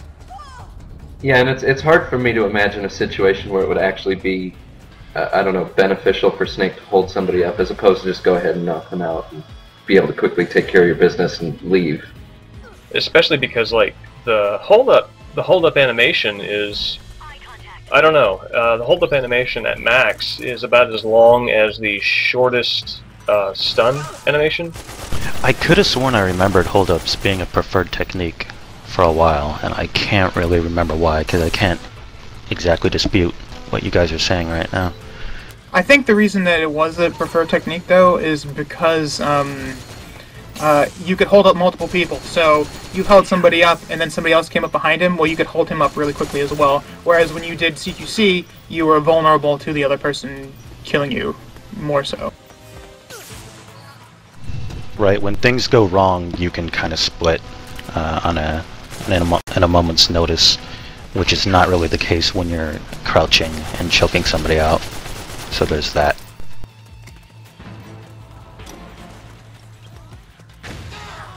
I love that. The grenade just tossed at the rest of the team. Whenever a dog tag collection like that happens, I tend to just assume that the game's over, and it's just a matter of waiting until Snake decides to pick it all up.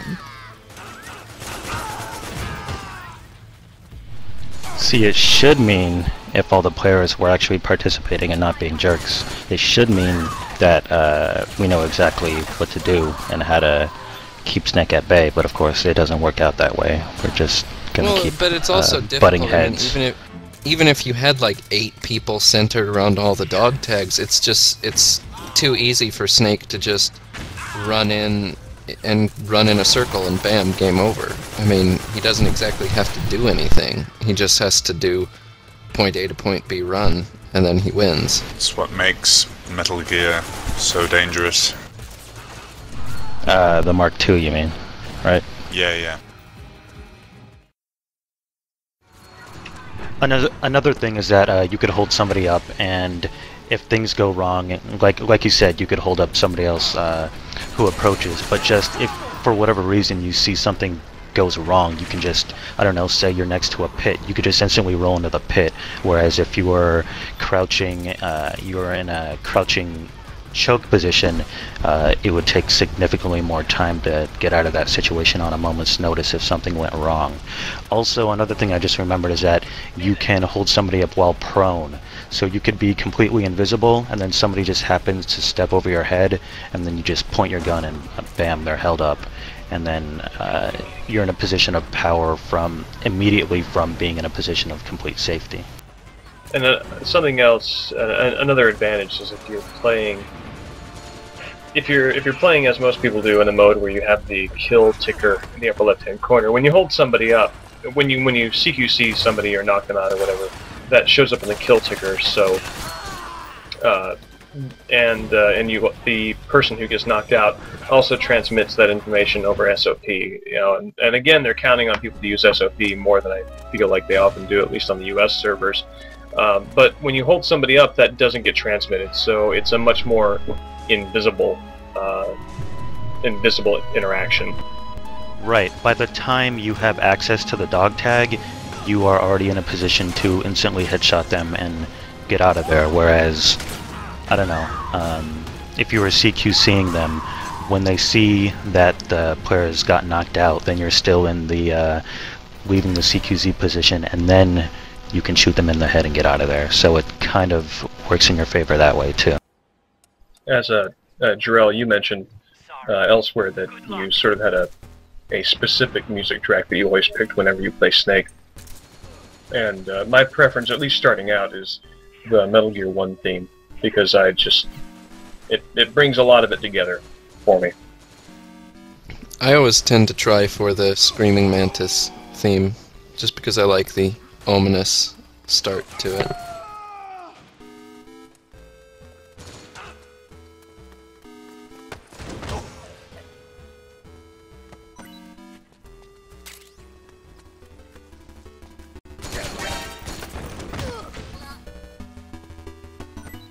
That nearly went horribly. Well, it goes pretty bad here in a second as a pretty good example of how weird the physics are with CQC. Yeah. I love that my whoever my cohort was specifically rejected the idea of being called Robot, and that was not cool with him. And that's a bad idea when somebody has a grenade.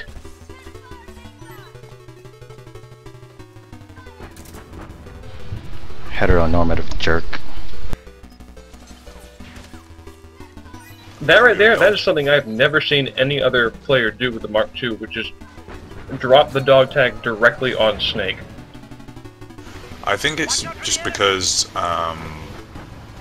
one, most people have no idea how to use Metal Gear, and two, they're afraid of revealing your position. Because the dog tag appears on the map until you pick it up. That's a good point.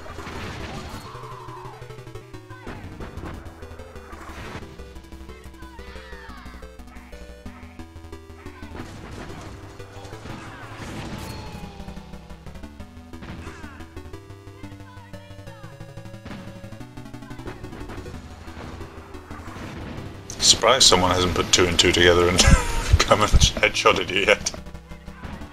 And that's the thing, is I kind of wonder how many people actually do pay attention to that map. I know, more experienced seasoned players will, but I don't know how many people do on a regular basis.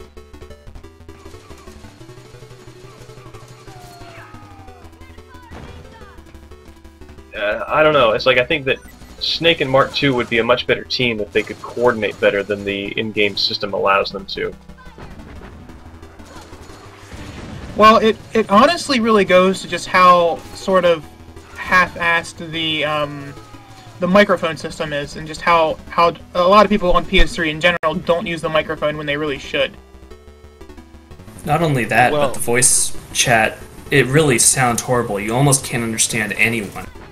Yeah, I was gonna say. Yeah, it's really distorted.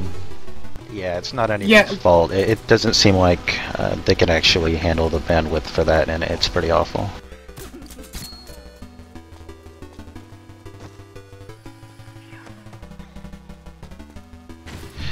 I forget, wasn't there something you could technically do about that? Like if you get in your box, the instant you climb up the ladder, you won't be affected by the book?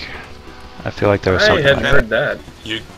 You can equip the box while you're on the ladder, so it'll activate as soon as you get up there, but I never had much luck with that tactic. Huh.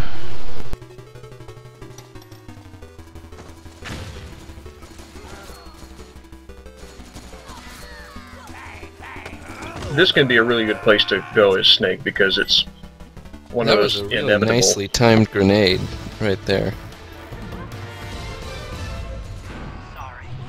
Woo, last place.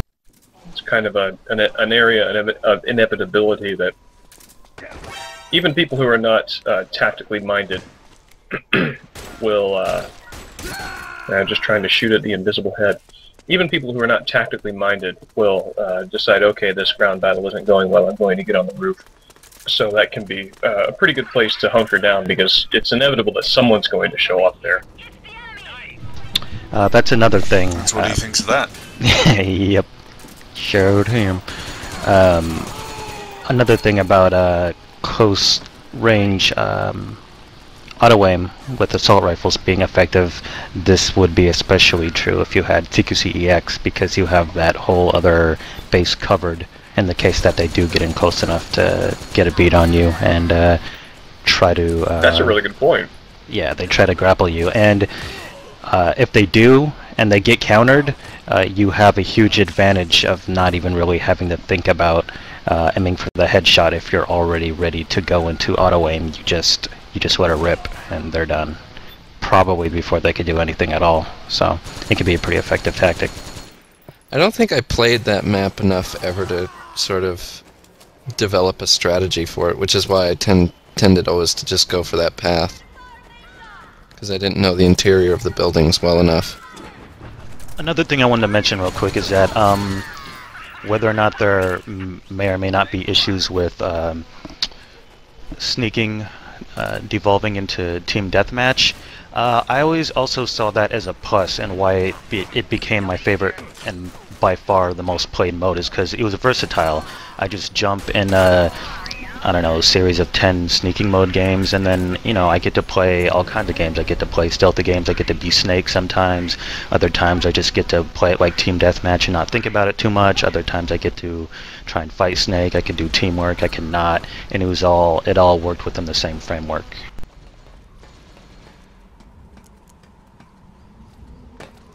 This is the thing about box move, is even though I know I have an advantage by being behind this person, I don't want to take it, because why would I pass up on being able to shoot Jarrell, hit Jarrell with a box? Box.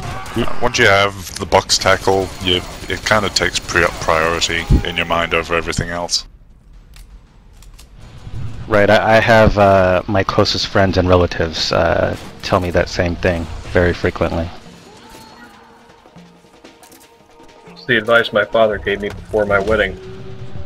I mean, we could go to the movies, but, you know, like, I'm in this box. I wonder what an intervention for that would look like. One thing I do like about Snake's character as he as they developed the skill sets with the successive updates is that he automatically has box rush equipped, which, you know, it endears me to Metal Gear Online further that they decided to give Snake the automatic advantage of being in a box. And I've never used that for a sneaking strategy, but I imagine that would be pretty useful for getting away. Yes, actually, because they think other players tend to think that you'll rely completely on the octo camo, and I've gotten away. Managed to get away quite a few times by just running around a corner, finding another box, and hiding next to it in my own box. Environmental boxes are also really great places to set claymores. I remember you'd be being the one to really, tell me that, yeah. Yeah, I remember getting really excited about that strategy early on. I think it's one of the first things I thought of before the whole box shoddy thing, and I really wanted to try to do C4 or claymores under cardboard boxes, but it's kind of difficult to do because boxes are so flimsy that manipulating them very much at all will quickly have them just turn to dust in front of your hands. But man, I really would have thought it would have been great if you could freely place boxes over C4 and claymores like that and get away with it. But it's pretty difficult to make a consistent strategy out of, at least unless you're the one under the box. That's true. Well, but then that's kind of dangerous too. Yeah, that's gonna be self-defeating.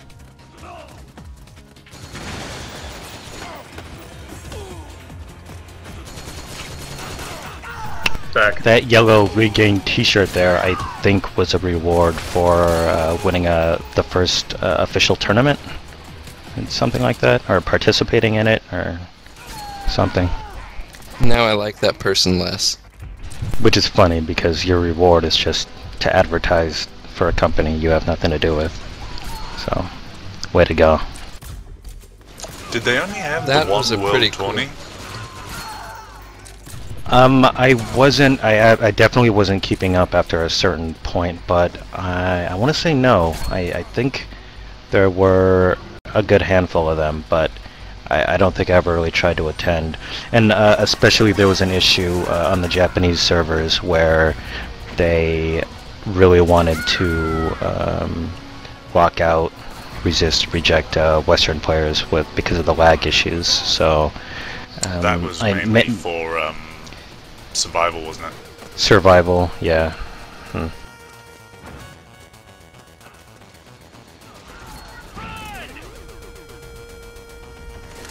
Oh, I was gonna ask Hal if he'd used the riot shield much, because most of the rest of us hadn't when we were discussing this a couple weeks ago. I've only dabbled with it. I haven't really given it much exercise, to be honest. Yeah, that was true for most of us. You used it out of curiosity, just to see what I could do with it, but I don't know. When I feel like if you select shield as your main slot primary weapon, you're essentially choosing to take a support role, which is not something you see many people do. In fact,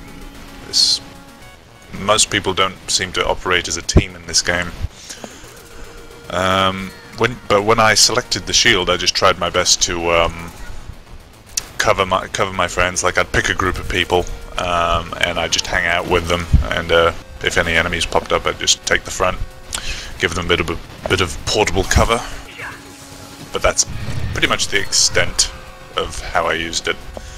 I've seen people use it quite offensively, actually, like use it as an actual weapon, which is interesting. I don't know if it occurred to me before now to use shield in tandem with the resilience skill.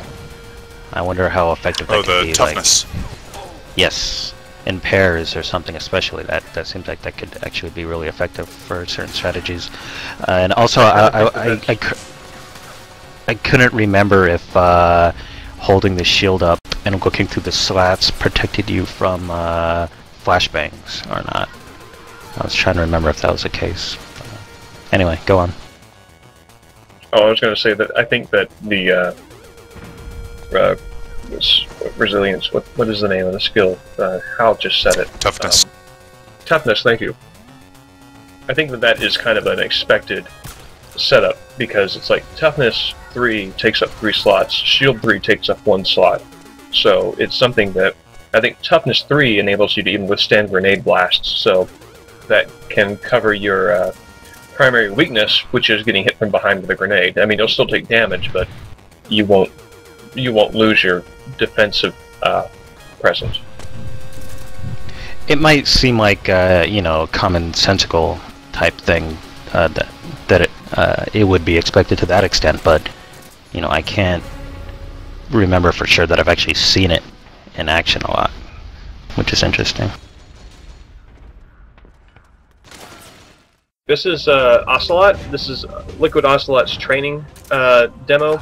It's showing off some of the special moves that he has as a special character, whereas other characters, if you have like Knives 3 and CQC1 equipped, you can slit throats. Anytime Ocelot grabs, you can use the electric function on the stun knife to knock them out, and that's available, you know, because he has these things preset all the time.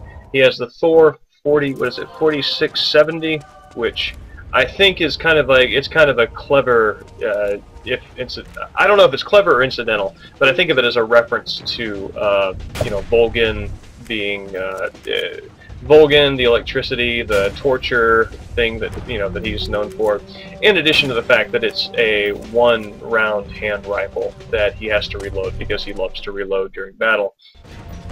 And this right here is his special close quarters combat maneuvers, where he can actually perform the sort of attacks that Liquid Snake did during the Rex, the fight atop Rex at Metal Gear Solid 1, and also during the last fight of Metal Gear Solid 2.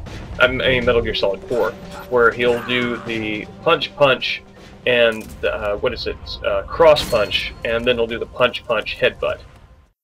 Here he's also got the what I call Guns of the Patriot D-stab after the Sons of the Patriot D-stab that you can do during the base capture rounds, and that will incapacitate.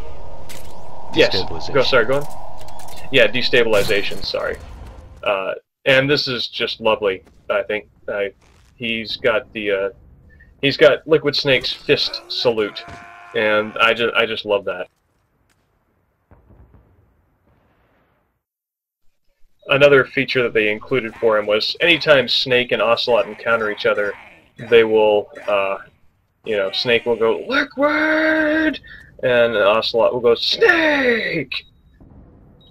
This is demonstrating the extra minute on the clock feature if you've got Ocelot.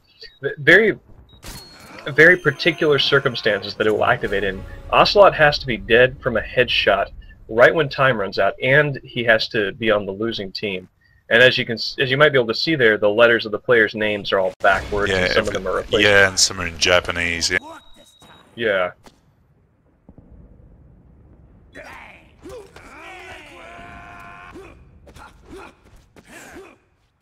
I think by far Liquid is my favorite custom character, if only because you can make him do the backwards sort of sissy run he does at the end of Chapter 4. Yes. Yeah. That was actually pretty good.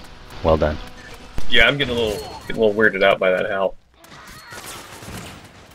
I don't know, I've never really shown it to everyone, but privately I take pride in my Ocelot impression. Well, as you should, I think. Oh, Touch that wire, and the C4 will blow up along with the old man. So you're the one that the boss keeps talking about. I can get behind this fully. Yeah, I'm going to support this. Steal? No, I'm taking it back.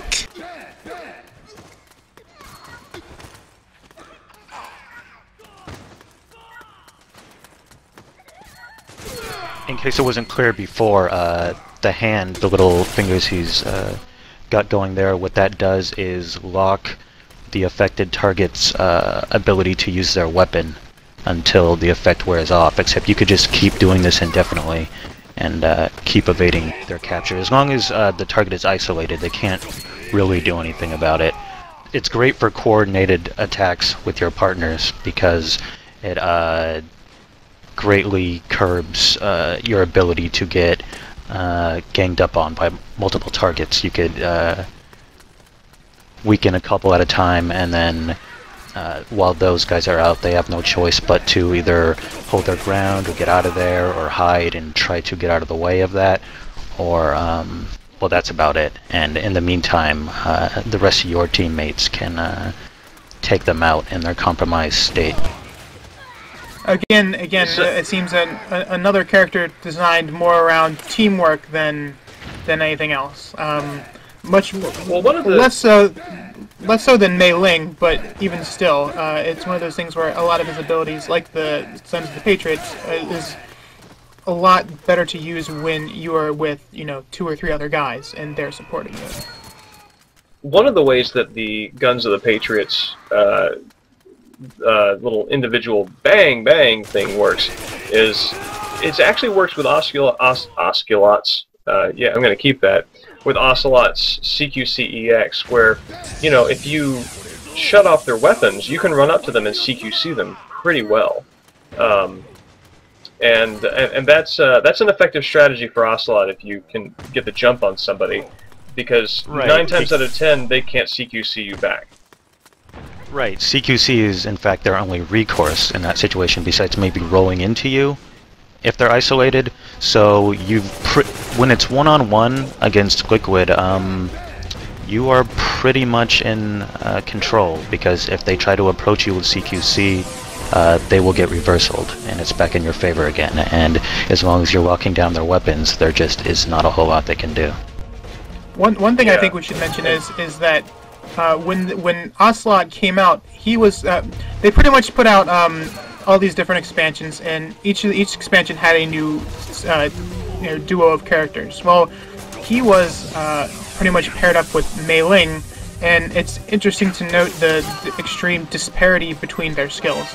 Though that also goes back to Merill and Johnny as well, where Merill seems like the one who had the more upper hand in terms of being able to play versus Johnny, who is a very long-range character who has the sleep, or the smoke fart, pretty much. The mode? Oh, the initiate the mode. Yeah, and that's yeah, I think that they tried to sort of create counterbalancing characters in that way regarding strategies. And Ocelot, the thing is, it's like a really good example of how his Guns of the Patriot ability can contribute to a team strategy. It's coming up in one of these scenes, and I'll point it out when it happens. But yeah, I mean, he also has the like Assault Rifle 3. I'm pretty sure he's got most of the skills that Snake has in terms of weapon usage, which makes him very tempting for a lot of players to just use as a run and gunner. Wasn't Snake made into a unique character with the same expansion set that Liquid Mei Ling came in? Yes, I believe so. And in the Japanese version, is it Ocelot's voice actor, or do they bring back Liquid's? They had to get Liquid's VA because Ocelot's VA had died in between oh no. Metal Gear Solid 2. Yeah, so that's something they just couldn't do. That's sad. This clip right here is one of my favorite Ocelot clips because it shows how the Guns of the Patriots can be used in a teamwork context, specifically with the the big bang thing. But yes, I mean, see, you've got like three enemies right here who are all incapacitated, and 3 teammates who come up and just CQC knock them out, and it's lovely. It's one of those moments that sort of, I think, is sort of realizing the ideal of Metal Gear Online. Well, that if it was played as intended, where people actually worked in teams, it would work out so much better. That Thor gun that Ocelot has, it's called a hand rifle, isn't it? Is it any good at distance? I never really got to use it much. It is absolutely not good at distance. I mean, okay, it's good in the sense that, alright, so any hit knocks down like a shotgun, which is interesting, but it's extreme. Yeah, but it's, and I think it one-hit kills in a lot of situations, even with a body shot, maybe, or close to it. It does a really significant amount of damage. Yeah, it brings them almost to the point of death. So if they've taken any damage prior, it's going to knock them out. Yes. But it's extremely unwieldy. You have to reload it after every shot, and it's very inaccurate. Even trying to use it in auto aim, it's very unreliable. So it's a bit tricky, but I suppose if you use it in conjunction with ban, it can be kind of effective. You walk them down for a second, and then you take that moment of inactivity on their part to calmly take your shot if you can, and that's pretty powerful. But it's hard to use casually as your, I don't know, your just main go-to tool, because it's not versatile in that way. It's certainly no Desert Eagle. Certainly. What's that mode where that D-stab effect is applied to the entire other team? I haven't played that in a long time. Base mission? Base mission? Which is probably my favorite new mode, and hopefully that comes up in the videos soon. I liked it a lot. Yeah, I thought that was a really nice touch to that. To explain, basically, let's see, if it's base mission and set on Drebin points, you can buy a item called an SOP Distab as your primary weapon, so you don't get an assault rifle or anything. And you try and sneak your way to the enemy's main base while they're out capturing other bases, and plant it. And if it goes off, it sets them all to do Liquid's Guns of the Patriots does. Pretty much this right here on the entire other team for an amount of time that can actually sway the balance of power in the game, pretty much. Right, you use that time to score more points on the opponent's base, and it's generally preferred to actually not knock out or kill them right away, because they're they respawn quicker. You knock them out of the D-stab and they respawn, whereas ideally what you do is while you're on the base, if you got guys on the other team around you, you wait until the very last moment to trank them, so they're out of commission for as long as possible, as much and as long as possible. And then you kill them after that, so it's 3 long sequences of being completely incapacitated. You can even get even more sneaky than that. You knock them out and then you lay a book on them, pretty much. Yeah, and when anybody comes to wake them up, they get cut by the book, and you can... yeah, it gets pretty brutal if you take it back. Which actually works... systems. Which is actually a really useful strategy in this mode right here, which is Team Sneak, which one team has stealth camouflage and non-lethal weapons except for the knife, and the other team has a stock set of lethal weapons, and the team with the stealth camouflage has to grab a couple of footballs, either the Keratan or the Gakko, and take it back to base.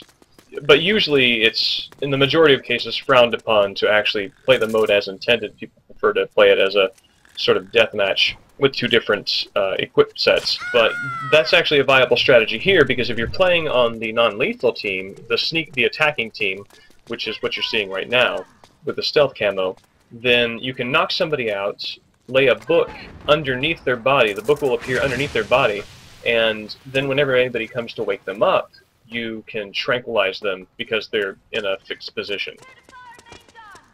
Team Sneak. Pretty much the only mode in the game if you play free battle. or no, pretty much the only mode in the game you're going to be seeing if you play auto matching and just don't specify any sort of game type.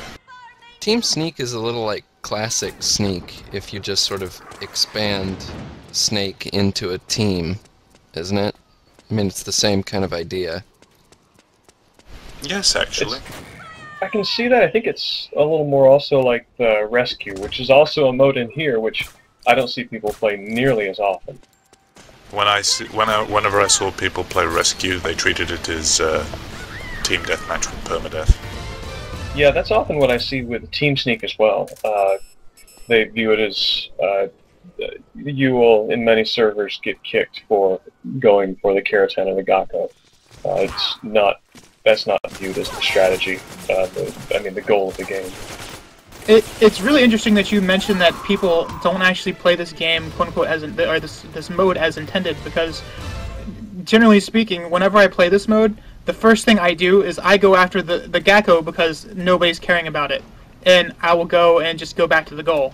And usually, 9 times out of 10, unless you have at least the first couple rounds, they're surprised because they don't expect people to be going for the goal, and it just makes it easier. Especially on Urban Ultimatum, where all you have to do is you have to climb up that building, grab the MacGuffin, flip down, climb the building, and then get to the goal. And usually, if you can get on top of the building without getting killed, you can flip your way to the goal fairly easily on Urban Ultimatum. And of course, it's especially ironic since there actually is a stealth deathmatch mode already in play. I was gonna say some rooms will actually kick you out if you try to go for the Gakko. Yeah, in my experience, most the will. hell? Yeah, that's my experience with most of them. This was a good little standoff between Parker on the SelectButton forums, and End of the World on the SelectButton forums, aka Nick, who we've referred to a few times on the podcast. That it's one of these moments during a Team Sneak match that sort of makes the mode, where you have somebody who's got the stealth camouflage, and you suspect they're there, you don't quite know, and you can't see them, especially if their breath isn't showing and you can't see their weapons, and you can only halfway guess, and you sort of have to decide, well, am I going to stick with this? Am I going to keep guarding this spot and keeping this person pinned down, or am I going to decide that I am wasting my time on somebody who's not even there and go off and do something else? And what Parker's done here is he has kept Nick's position in mind. Nick was at the top of the staircase and now is at the bottom, and it's really a mind game, and it's a really cool element of this game mode, is that mind games can become more prominent. So what exactly is going on here? Where's End of the World in relation to? I'm not sure he is on what the situation. He's upstairs right now. Either that or I think he's upstairs right now, and Parker was chasing him down. And Parker knows that he's still over there and is trying to get a beat on him. Nick is going around there. Oh, okay, I got it. Yeah. End of the World and I both wore Haven Trooper garb in the Japanese servers, as I recall. Yeah, that's right. Just thought I'd point out that we have kind of an answer to one of the ghost questions there, because that you can see a blue and purple ghost right there, so it's not divided by the colors that way. Well, actually, the perspective here is Spectator, so I don't think okay. So I thought you were actually... this is Parker I'm spectating. Well, since we're actually in Spectator too, I think one interesting thing we should mention is that you're on the Japanese version of the game currently, correct? Yes, that's right. This is a really good point to bring up because it infuriates me. So, one thing that James and I discovered quickly because we pretty much purchased the standalone MGO thing from Japan, I guess curiosity, but also we were sort of figuring, hey, the players over there might play it a little more smart than over in the good old US of A. So when we got the game, one of the first things I noticed, because like we were mentioning before on the old SelectButton days, I would run a dedicated server and I would just watch games. So it was fun for me. I like to watch games. Well, on the American version, the spectator mode is set up in such a way that you are only ever able to watch the person who is at the tip top. Further than that, though, you cannot control the camera at all, so you have to pretty much watch what they're doing. But this is only on the US version. On the Japanese version, it works like in the original game, where you could pretty much watch anybody you wanted anytime and just get a whole overview of the game. And it's one of those things that's just like, why do this? Especially, I mean, the idea is that, oh well, it's to encourage cheating, but it's also one of those things where who is going to spend $400 just to cheat on a whole other system to set up a whole other game? And then, furthermore, if you really want to do that and cheat, you can still cheat on the American version because you can just pause it and look at everybody's position on the map. Yeah, and this is one of the things that it's a design decision that, you know, I probably shouldn't do this because it's really dumb to take these sort of localization decisions personally, but it's one of these things that I actually feel insulted by, because it's kind of like, do you think that we're all like this? Do you think that we all would cheat in this manner because this is the only rationale that I can come up with that you would make this design decision? And it's really frustrating in conjunction with the overwhelming lack of support comparatively that the US servers have received compared to the Japanese servers. I just think it's bad form to have two different regions of games, and for reasons not related to copyright, not related to licensing or anything like that, to make one actually superior to the other. It's just bad form. And yes, I can still charm the dead. I'm not sure I actually knew that. That's kind of amazing, and says so much about your much storied sexual prowess. I think it's only literally correct to call it epic, my sexual prowess. It does, in fact, involve a descent into hell. But is it for the win? That's a question we'll be asking ourselves for decades. Exactly. Yeah, only scholars of the future can determine this. This is one of the things about charm. You kind of have to position yourself in a hidey spot and do your sexy dance for yourself in the faith and hope that somebody will come along, as in the case here. And I think that's actually Hal that I caught there, and it would have worked if it weren't for this. Yep. Unfortunately, it didn't work because Nick, End of the World, stabbed me in the back, but yeah, that's one of the fun things about charm that really catches people off guard, is because you are the book. Yeah, that's I can't imagine how hard it must be to hit grind in that equipment. I kind of feel like this is like you're trying to prove something to this ladder. Like it's like a peacock showing its feathers almost. Oh, this is fantastic. This is a prime example of somebody who's really good at hiding on the attacking team. I think this is like the only person who's left on the team too, who's only left alive. And you know, whenever somebody goes to wake up one of their teammates, they just plug them in the head. And this just went on. Like, nobody learned. I love that Ouroboros tactic. Around. Yeah, it's right, like running around to protect it. It's like a Gradius tactic. Like he just equipped option, and I don't know. Maybe if I run around him fast enough, I'll deflect a couple bullets along the way. And this is clearly an unbeatable strategy. Well, if you want to talk Gradius, then technically that would have been a shield type from, I think, Gradius 3? I think Gradius 3. You could set the shield to rotate around you. It's great. He thinks he's safe, and then there you go. He's in the top floor window, isn't he? Third floor? Yeah, I think that's right.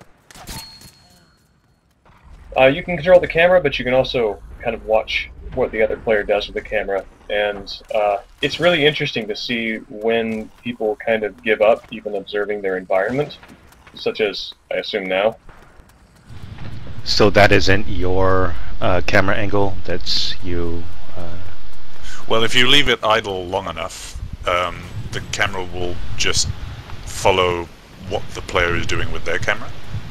Okay, can you manually switch it on the fly, or do you have to wait for the idle? You can control it. You can control it But if you want it to reset to their viewpoint, then you'll have to leave it idle for about 10-15 seconds. Right, that's what I meant. Okay.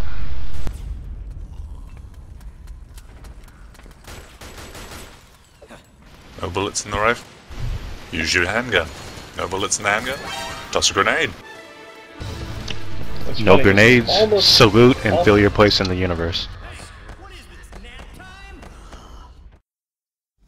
One of the things about Vamp that most people don't take advantage of because they want him to play so badly like Raiden is the fact that his rolls to the left, to the right, and behind actually dodge bullets. A lot of people think that Vamp should be able to block bullets like Raiden can with his sword, and this just requires a different strategy. Vamp also has a special close quarters combat attack where he'll do an axe kick at the end that also knocks players down and has a higher damage rate. Here, he's got throwing knives which are infinite, and the throwing knives are infinite and no reload time, and they're really ideal in many cases for a lot of headshot junkies. The special characters all have some balance in that they all have over-the-shoulder camera attacks, but they also are very viable auto-aim style characters, but you have to know which of their skills to utilize as auto-aim.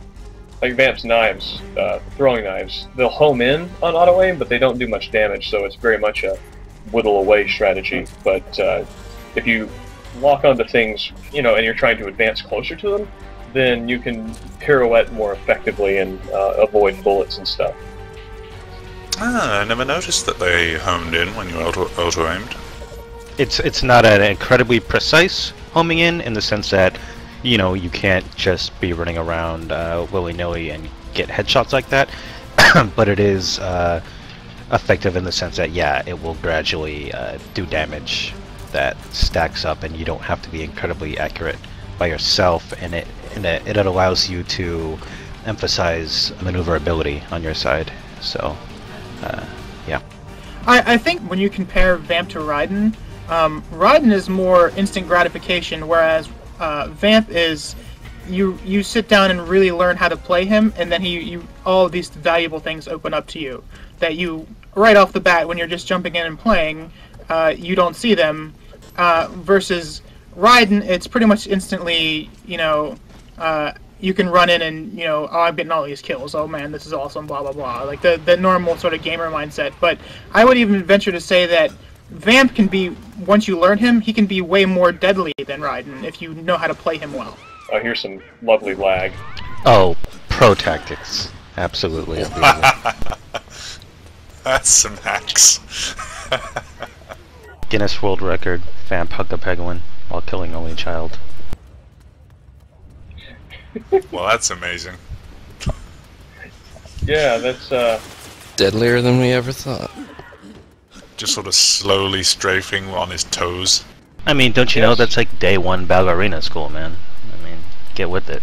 something else that he has is this sort of pirouette. Not pirouette, that's the wrong word. Pirouette is what he does when you dodge back. This sort of forward somersault where he hits the players with the claws of his Arsenal Tengu feet. I'm pretty sure that his design has him wearing the Metal Gear Solid 2 Arsenal Tengu lower body uniform. But anyway, he'll knock them down and do a fair bit of stamina damage. And from there you have them incapacitated, which can be really good for a throwing knife kill. It's a little more difficult to pull off a close quarters stab, but yeah, I mean, Vamp is a much more tactical special character to play as.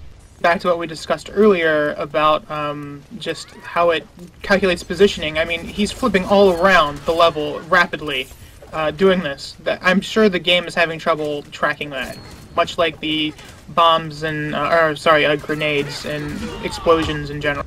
Definitely. And I think maybe because of his speed, and also because, like you say, because of the fact that his position on the map varies because of his side rolls and everything in a way that other characters don't. He's probably much harder to keep track of.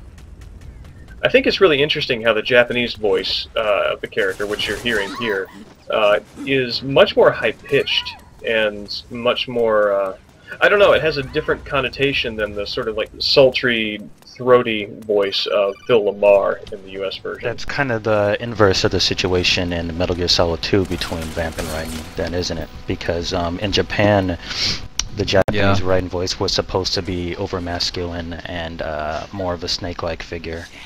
And of course, in America, we know how that turned out.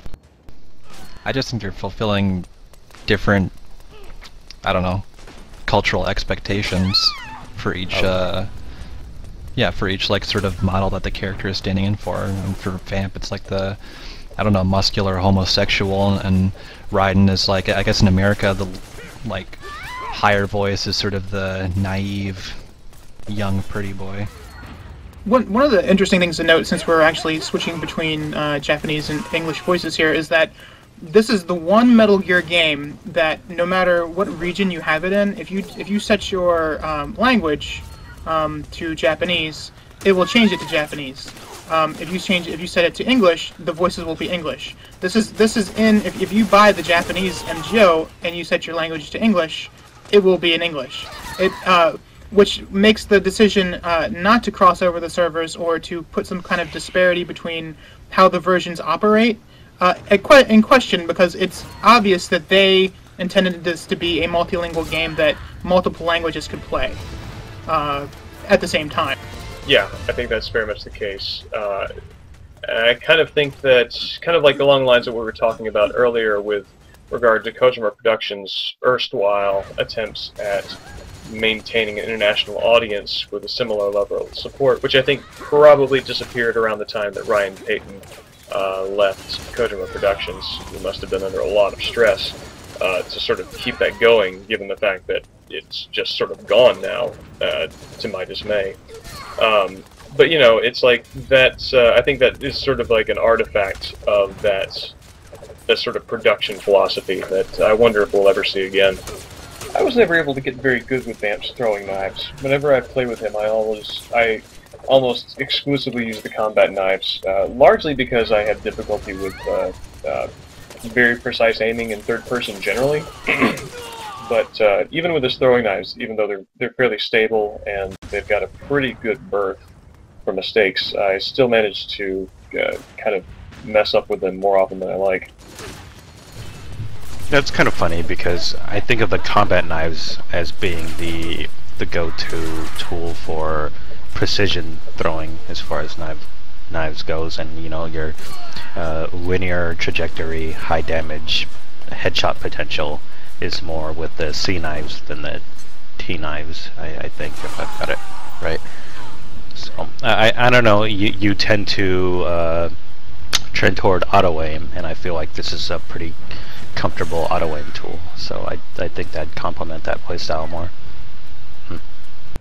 Raiden also gets a straight throwing knife, right, which is more accurate. It goes straight towards a target and does more damage when it lands, but it's also slower, and that one gets headshots. This is more of a pestering tactic. It's not quite accurate, but it does generally home in on your target, and you can just kind of prance around being a difficult target, and do a lot of damage, just kind of ticking away at their life and pestering them from a distance. It's not so much a headshot thing, even though you can successfully get headshots like that. It's a little unreliable. I used to think that his backward pirouette made him invincible to gunfire, but I don't think that's the case. I think he's harder to hit, generally, and I think the only time he's actually invincible to gunfire is when he has like a blue silhouette around him, and that, I think, indicates that he can't be shot.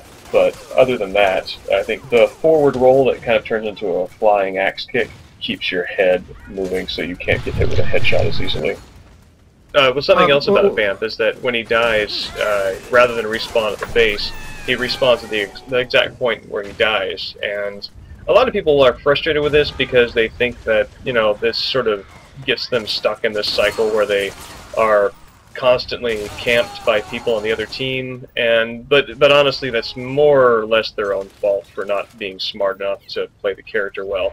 You know, you can run away, which is a wiser thing. You can dance around like I'm doing here, and try to slice as many people as you can.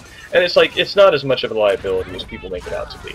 There's a psychology to it where having Vamp in your base makes your base quote-unquote area seem less safe, because, oh crap, you have to worry about this guy who's behind you, who will just keep coming up behind you, that you can't clear out for any real appreciable amount of time. He's always there. You know, you kill him, he's going to be coming back there. So it fundamentally, it changes the strategy of how you play TDM here, really. Whereas a game without Vamp, you might sit back and not worry about leaving your base, or you might just defend. Here, you have to really worry about this guy just always being there, and you have to just change up what you're doing. It's weird because when you've got Vamp around your base, at the same time, in some cases, it can almost be like he almost becomes peripheral in a sense. You don't really focus on him as much because you just kind of take for granted, oh, Vamp's over there, I'll worry about him when he comes back to life. So it can really make you lower your guard. I forget, do we see Vamp's hard stab here? Or did we already see it? Yeah, that's what that was, just there.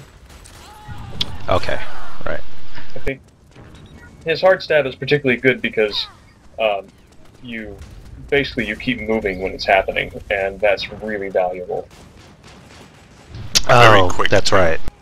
Something I was never able to get the exact timing down on was knocking somebody down with that axe kick and then homing in on them with a knife, and he'll break the auto aim on that, so it gets difficult to hit.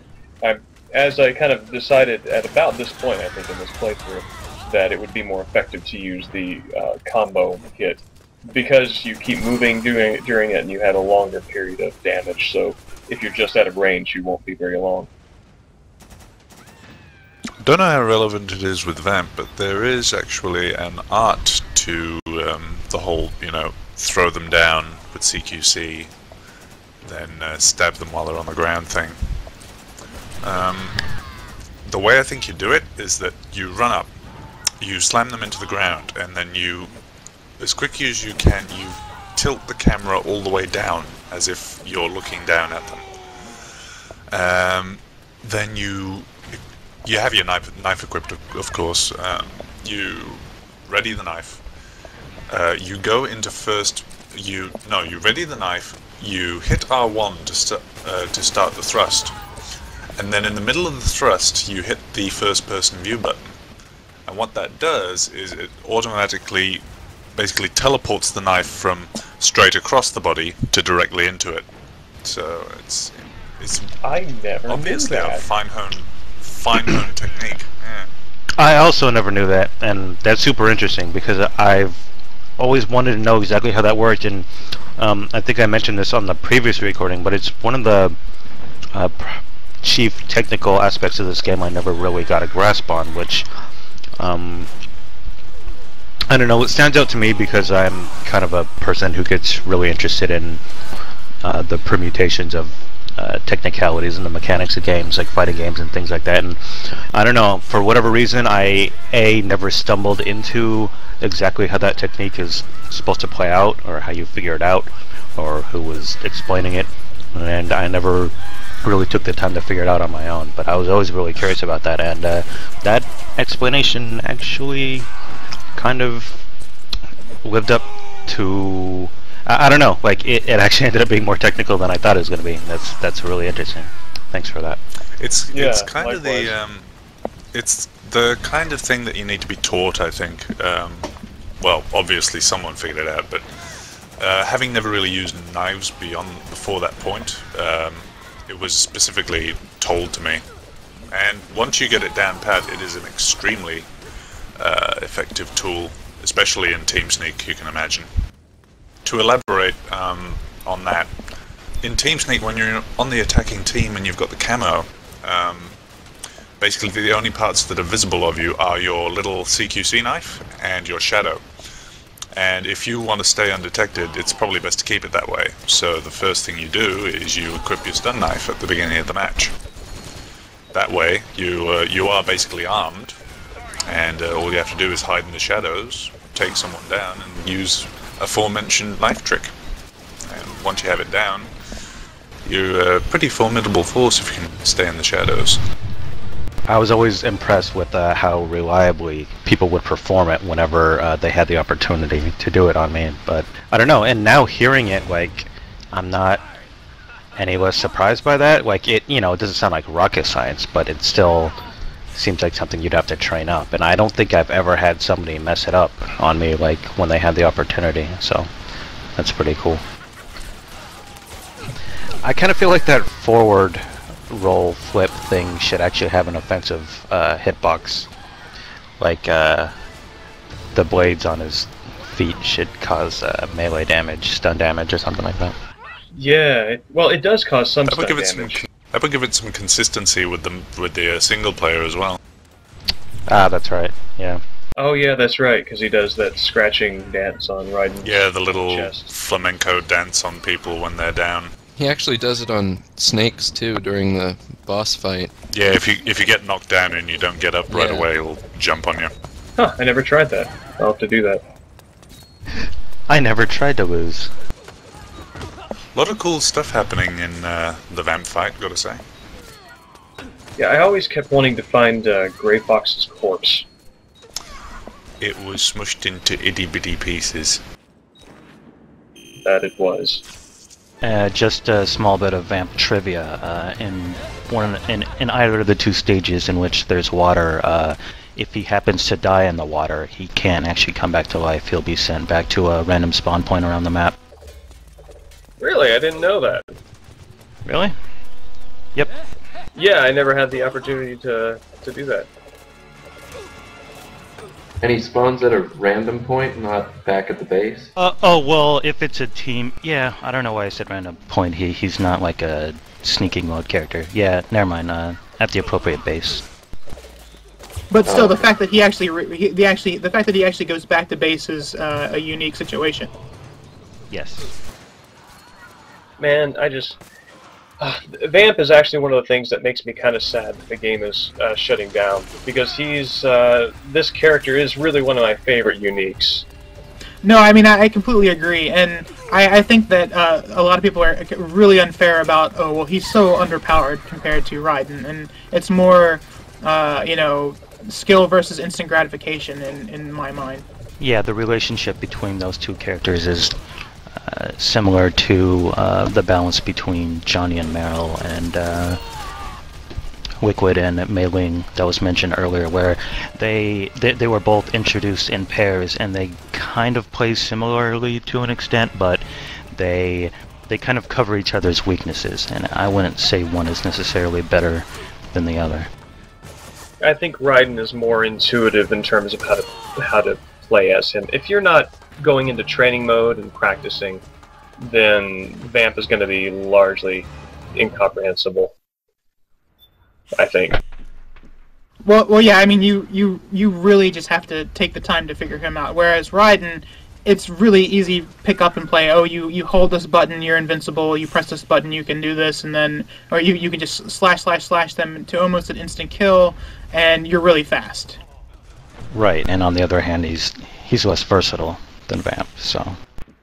With Raiden, the T-knife, throwing knife, which I think is, I don't know, Tanto Blade. I don't know anything about Ninja, but yeah, something that's really interesting about this is it is a range weapon, as Jarrell mentioned. It does a lot of damage. It's very hard to be accurate with. However, it does have a headshot range that pretty much spans the entire map. Something that we'll get into a bit later here is that different weapons have different headshot ranges where a headshot is necessarily fatal from a full life bar, and Raiden's knife has a headshot range that goes across the entire map.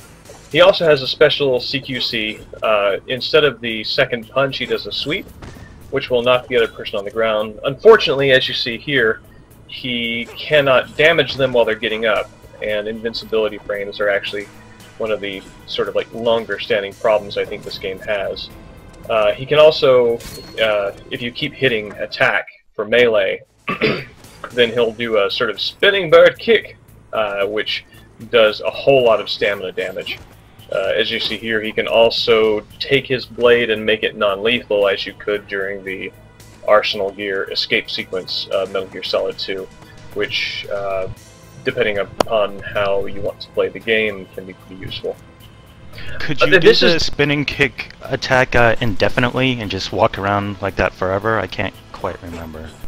Yes, you can. What you're seeing right here, this is interesting. If you do a hard attack with it on lethal, then he'll do a stab. If you do a hard attack while you've got the sword raised on non-lethal, he'll do a sort of like ducking punch with the hilt of the blade. This animation is exactly similar to his regular melee attack with the blade raised, except the difference being that when you have the blade raised and you do the melee attack in substitute of the stab, it will knock them down and take off half their stamina. So it's really weird. It's this really weird technical nuance where holding down, I think it's L1 to raise the blade and then attacking will do half a stamina bar of damage and also knock the enemy down. Whereas right here you see I'm hitting this thing over and over again, and it's barely losing any stamina at all. It's a very strange nuance to this character. Well, the difference being one is from a defensive position and the other is just kind of flailing reactionary out in the open, like, oh, I saw a guy and then you hit R1. Though I suppose Raiden is almost always walking around with his sword up, so maybe it is just kind of odd. So actually, now that I think about it, when you have the non-lethal blade equipped and he does that stomach punch with the pommel of the sword, that is probably the functional equivalent of having a shield and slamming forward with it, because it takes off half the stamina bar and knocks them on their ass. So that is another override. One of the effects of Raiden's sword that is much beloved from players who want to go in a straight line and kill things is that when he's got it raised, it will deflect bullets. And that's also, actually, the fact that Raiden's blade will do that really confuses a lot of people about Vamp, because they keep expecting Vamp's combat knife to do the same thing, so they'll use the same strategy, which is, of course, very ineffective, because Vamp does not deflect bullets like Raiden does. You're using the sort of box popping to cancel out the follow-up animation of the thrusts there? Yeah, that's what I was going to point out. Well, I'm spectating somebody right now. Yeah. And that's something you can do with Vamp as well as Raiden. It's one of the few sort of balancing animations that they have that you can cancel out of. Like you can't cancel out of like a shotgun pump in this game because they tried to make sure that you could not abuse those tactics. But this and also Vamp's final stabs are cancelable with a box. Do you happen to know if it works with Vamp's dodges? That sounds like it'd be pretty good. No, I don't, actually. And maybe too good, but... And this is an especially good level for Raiden, camouflage-wise. And I regret that it's one of the few instances that I have here of Icebound Inferno. I mean, I'm not going to forgive you, but... Well, I wasn't asking, so... You should have told him. Sick burn. Icebound Inferno is one of the few stages where visibility actually very much plays into your strategy of how you're playing that level. Yeah, Raiden is actually a really good character on that level because he blends in so well. Right, but and the whims of the weather are pretty randomly generated, I think. It's not it's not evenly metered out in a way you can predict, so... Well, I mean, I personally really like that level because it's one of those few where if you like to snipe, you can actually get on the towers and do some nice sniping without not without danger, but if you finagle it in certain ways, you can use the snow as cover and change your position and have really nice sniper battles. Where in most of the other levels, they're very clear and open, save for Browntown. I can't remember what the name for Browntown is, but Coppertown save for Conflict. Coppertown Conflict. Thank you. Save for Browntown, and Browntown does not have as much verticality as Icebound Inferno does in any stretch of the imagination. So the ones that have, like, the levels that do have verticality, such as Urban Ultimatum, are very open. So you pretty much have to hug the ground the entire time and then pop up for pot shots, pretty much. Whereas in Icebound Inferno, it's a lot slower game. If you do it right, it feels a lot more like you're playing, like, maybe The End, perhaps.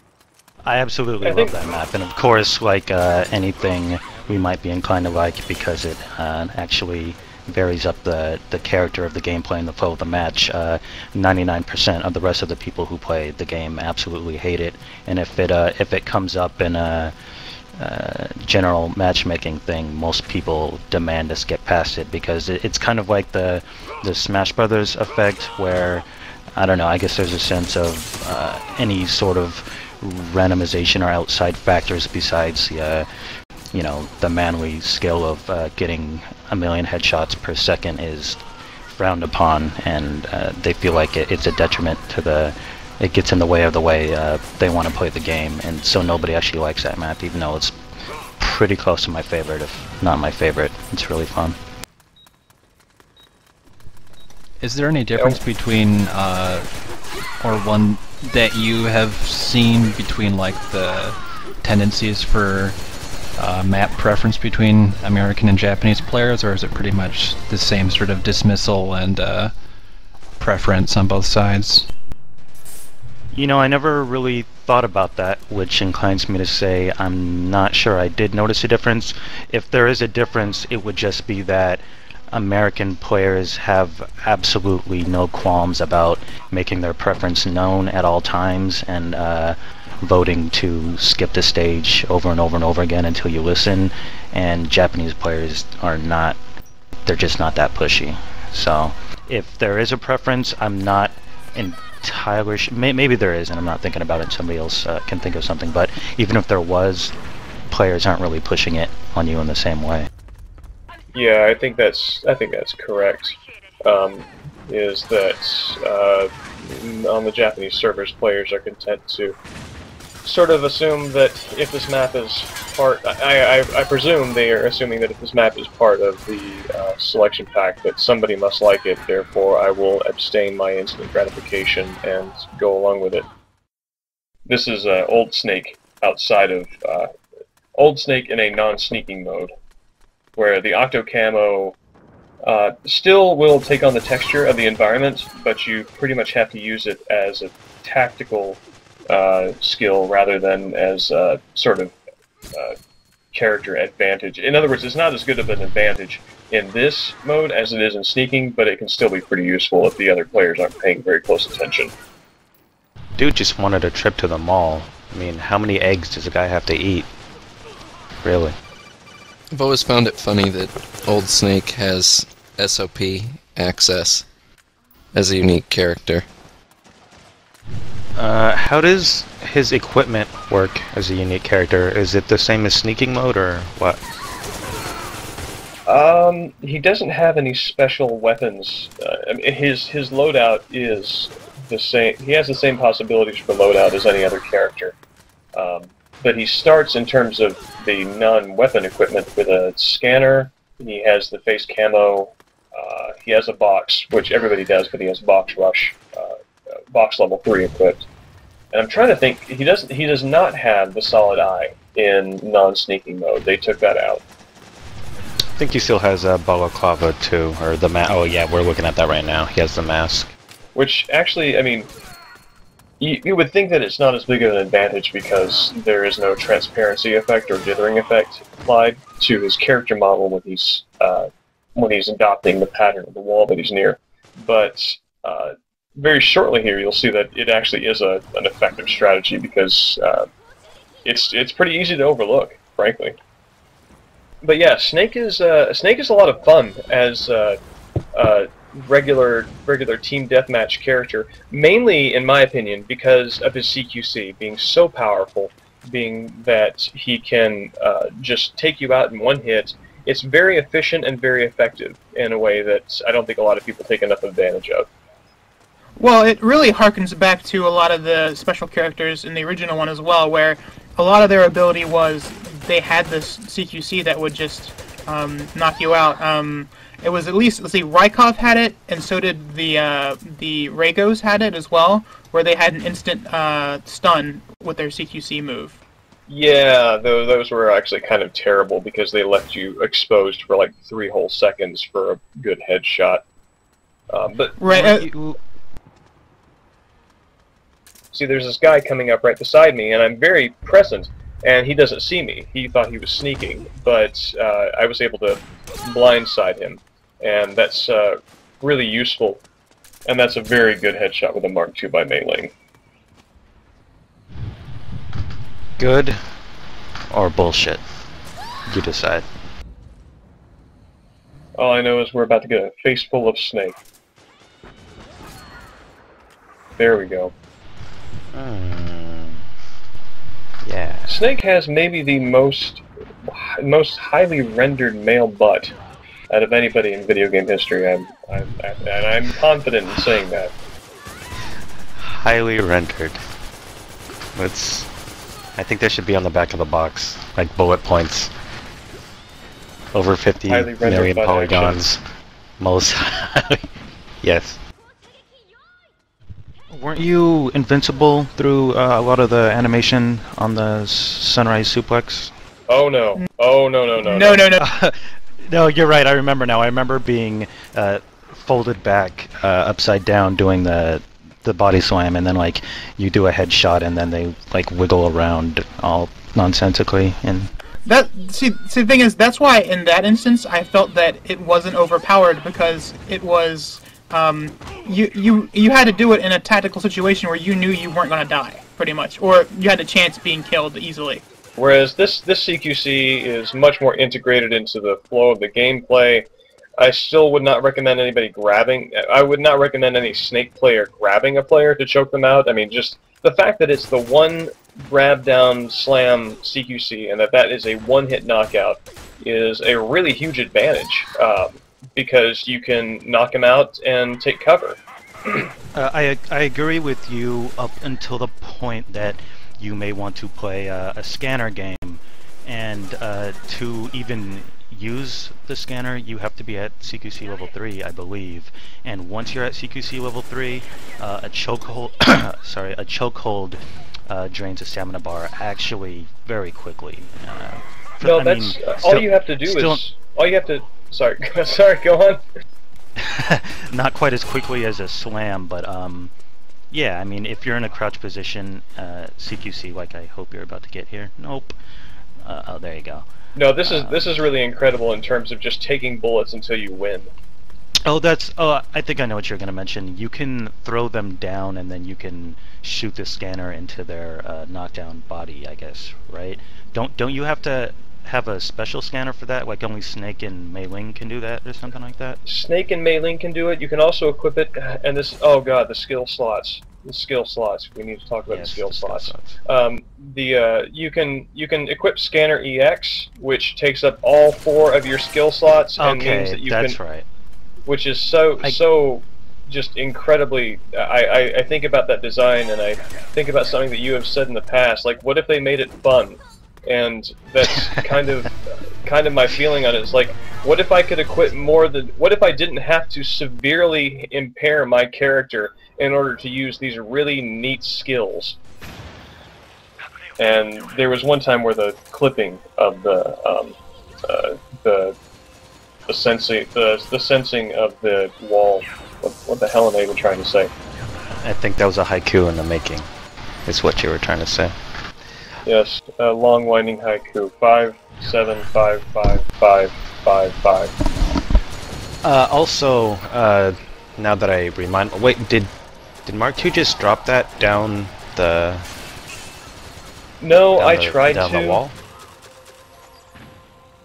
This is the Mark II. This is Mark II being the I call it Robo Chicken, which I think is actually a television show, which is unfortunate.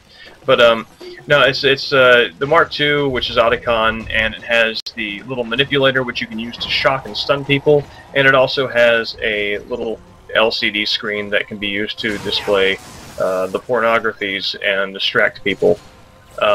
And one of the things that's tricky about him, and this is again a problem of lag, is that it takes about 1 second, 1 to 1.5 seconds to ready the manipulator and to throw it out to where it's going to do any kind of shock damage, which is not nearly enough time to respond to an immediate situation.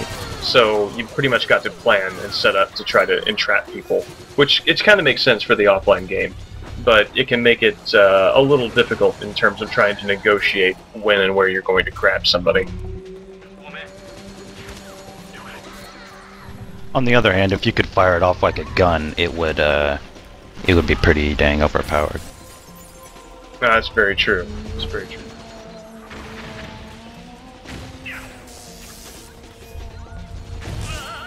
Oh, shit.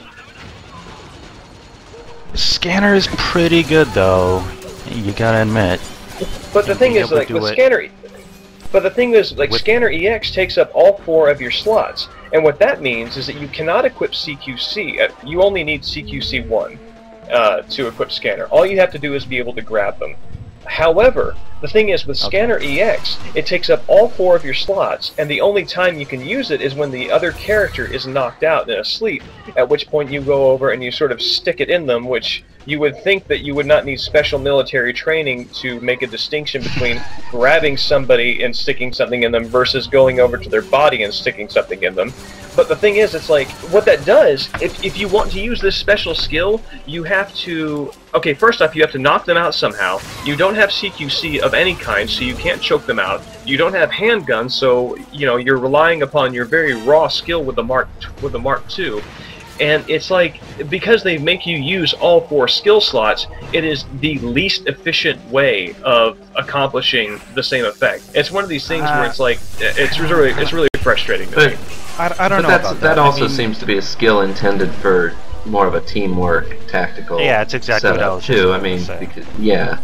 See, I think the point at which the skills fall flat is that not only did they meter out the skills as something that, oh, these are just special abilities that you can do and you can equip, they also meter them down to the skills affect how well you use the base weapons in the game, which I think is a real fundamental flaw.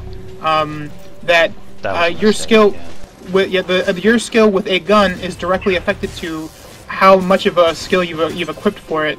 Whereas it seems like it would be more intuitive that the skills that you set up enhance your character, and your character's not at an automatic detriment at the beginning to the fundamental game mechanic, which is, you know, shooting or tranking or what have you. But yeah, I agree with Grant that Scanner EX seems to probably be more of a cooperative type thing, and so if you have other players covering your weaknesses as a character with your use of skill slots, then that opens you up to debilitate the enemy in a really quick, And I think that's probably how the skill slot system was conceived too, because yeah, you have, you know, the basic skill with weapons, you know, depends on your skill setup. But they probably intended for teams to sort of, I don't know, arrange their skills according to what would actually help a squad, as opposed to just everybody's got to have headshot ability with the M4 custom. And so the basic skill with weapons is actually not all that basic when you consider that something like Scanner EX is probably supposed to be an alternative. That's a good point, and that's something that I guess I hadn't considered because I have not found myself in a position to enjoy teamwork as often on the fly. You know, it only just now hit me that my independent Japanese MGO disc is about to become 100% a coaster and have no function whatsoever. Whereas at least MGS4 is still MGS4. Jeez. I don't know if James mentioned it or not, but the MGOI's team, which is basically Kojima Productions' own little team of pros that they send out and do reports, and they have their own little vidcast that they do occasionally. As part of the Farewell MGO event that's going on in Japan, they turned on the original MGO servers again for a little bit, and only they could play, but they were showing it off. Yeah, James showed me that. That felt like flagrantly taunting the rest of us. It was Jerks. And they're not going to be doing anything like that for the American. No, in fact, if you go... Go on. If you go to the Japanese Metal Gear Online website, you see a lot of imagery dedicated to Farewell MGO and here's all the events going on and yada yada yada. If you go to the American site, instead you just get a big picture that says termination of service notice. Yeah, That's perfect. this is and there's no way to like tap into the Japanese server through the, because weren't people doing that with subsistence? No. Well, you need sorry, I'm stuttering. They didn't actually turn the servers on for public use in Japan. They were just doing Yeah, a sorry, I demonstration misspoke. within the Kojima Productions building. Okay. But it seemed very spur of the moment, which leads me to believe that it wasn't very difficult for them to have done. So... Right, Yeah, they just flip a switch. I would expect that they probably used it, you know, like, instead of using a router, they probably got the network running with a switch. And, you know, it's kind of like an intranet thing rather than an internet thing, which is, you know, a lot easier to coordinate and set up. And also probably uses less of Konami's resources. But I'm trying to be cynical. Still, to continue being cynical on that point, it leads me to believe that the process of setting that up must not be that comprehensive, or they wouldn't have done it for such a small event. So... No, I think that's probably right. I mean, what is the reason for not just releasing some public software for people to host their own? Probably proprietary. I mean, you know, it's a thing like, you know, a lot of Japanese games are very mod resistant, especially on consoles. I mean, consoles themselves are much more mod resistant than PC gaming. And yeah, so I mean that's not something they're used to doing, and well, yeah, they basically learned that they don't have to be involved with the community to remain successful. They kind of waded in the water a bit, realized, we don't really need to do it to stay where we are, and Doesn't the Big Boss Wants You webpage kind of contradict that though? Like, doesn't it? Well, seem that's like that's more job recruiting. Well, isn't that like strictly than internal being too? inclusive I of mean, the community? Big Boss Wants You. That is about hiring for their American office because they're building a studio here in the U.S. So hopefully that'll change things. James, what you were saying about Japanese resistance to proprietary, I don't know, software being handed out to the general public reminded me, actually, semi-coincidentally, just a couple days ago, there was an article about somebody asking Capcom community manager why they don't embrace more of the PC mod community for Super Street Fighter 4, and they said one of the reasons for that was that a lot of the Japanese internal development was actually like really protective of, I don't know, like I worked on this Ryu model for, you know, the last 2.5 years of my life, and I don't want a bunch of people screwing around with, you know, my work, my art, my final project that I poured all my heart into or whatever. So that there's people who actually look at it that way, and for that reason are also pretty resistant to people fooling around with their stuff. That's such a strange reaction. I mean, I can sympathize with that sort of like, no, my baby, I spent 2 years modeling this bandana, and why would you ruin it? But you know, it's like, you know, it's not like that's going to be gone for everybody. But you know, there's going to be a minority set of users who actually do mod it, and it's not like what you're doing is going to be gone. So it's irrational and not a good reason. But Right, and in any case, you know, people are doing it anyways, because if it's on the PC, people are going to crack it. So it's just a matter of, do you actively encourage it or not? I don't really see the difference at the end of the day. Exactly, and it's one of those. It's a situation where, you know, a company could do a whole lot more by having a more innovative approach to user participation, and this kind of gets into some of the. I think this kind of gets into a territory regarding how different corporations respond to piracy issues or piracy practices. But you know, it's like the only two options they feel like they have is to tolerate and suffer, or resist and shut down everything user participatory, and that's a really crappy binary to think within. It's also really ironic in the case of Metal Gear Online, because had they been more supportive of the community, it probably wouldn't have been as much of a failure as they probably see it as. Well, the Japanese community is much more... I'm sorry, go on, Drill? Oh, no, I was just going to say, that may or may not be the case, but honestly, the thing... I mean, we're kind of lamenting the end of the servers here, but the thing actually kind of lasted a hell of a lot longer than I would have expected, given that being the case.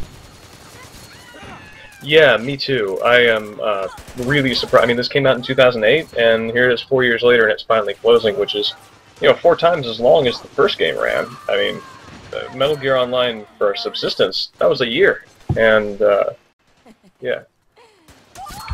So I guess the question is then, why are they shutting it down? Is it just they feel like the product has reached end of life? It's not... they don't see any future success in it. They are wanting to get it out of the way for the next iteration of Metal Gear Online. I mean, maybe a combination of these things. I was imagining mostly the latter, I guess. I remember when we first heard the news and we hopped back onto the servers, and the American servers more or less look the way they have for the past 2 years, which is to say, dead and floundering, if not dead. But the Japanese I was going to say, were... when we played, it seemed pretty empty. Yeah, the Japanese servers, though, they were as lively as ever, if not more so. I mean, they had like 3 or 4 full servers going all at the same time, and there's always seemed to have been a disparity there between the U.S. and Japanese scene, and I'm not really sure why, but I've always been curious about that. It seems kind of an interesting precedent set for a primarily competitive shooting game to have taken such a larger hold in the Japanese market than the Western market. I think a lot of that really has to do with what we were talking about before, which is developer support, because, you know, I think that with any kind of, and I don't know a whole lot about this, but this is my gut instinct. I think with an online game, you're going to have limited retention outside of something like World of Warcraft, which is, you know, that specifically taps into weird neurological, you know, gambling addiction kind of things. But, you know, it's like you're going to have a certain degree of retention. You're going to have people who play it, go, this isn't for me, and not play it. Then you're going to have people who are really into it and, you know, play it for all the 4 years that it's up. But in order to keep it alive, you have to have some means of drawing in new blood. And, you know, with the U.S. servers, the new blood has been rejected. It's like they don't have that kind of support. They don't have the developer presence. They put that bottle, they put that ship to sea, set it off, and said, "See you when I see ya." And that's just not a good way of managing a game. You have to maintain community participation. I know a number of fans were pretty mad about the fact that Metal Gear Online actually has 2 additional maps that Metal Gear Online never got. One of them, I think, was, oh geez, what are the names? Lethal Leviathan, which is Outer Haven, and Desert, yeah, and Desert Duel, which is the Middle Eastern area where the statues are, from the beginning of the game. Wait, what? I didn't know. I didn't know. I don't this. know about Holy, this. holy shit! I had no idea about this. Yeah, yeah. I think he's talking about you're talking about arcade, right? Metal Gear Arcade. Yeah, Metal Gear Arcade, not Metal Gear Online in Japan. Metal Gear Arcade had 2 additional levels Good added God. to it. Okay. It also had Well, I think Naomi was a playable character as well, correct? Yeah, Frankly, that kind of sounds like a nightmare, but that's maybe my impression of Naomi. but the big thing that made me mad was the lethal Leviathan level, because Outer Haven was probably one of my dream levels after playing the single player for the Absolutely. Oh, definitely. It's very built for that. It begs to be a multiplayer map, I think. Tell me there is What- footage. Well, that's a big thing too. If you look at Outer Haven, it is so obviously set up to be a multiplayer map because there's just so many places where you just don't really, even in the course of that game, you wouldn't just go. You wouldn't even go there.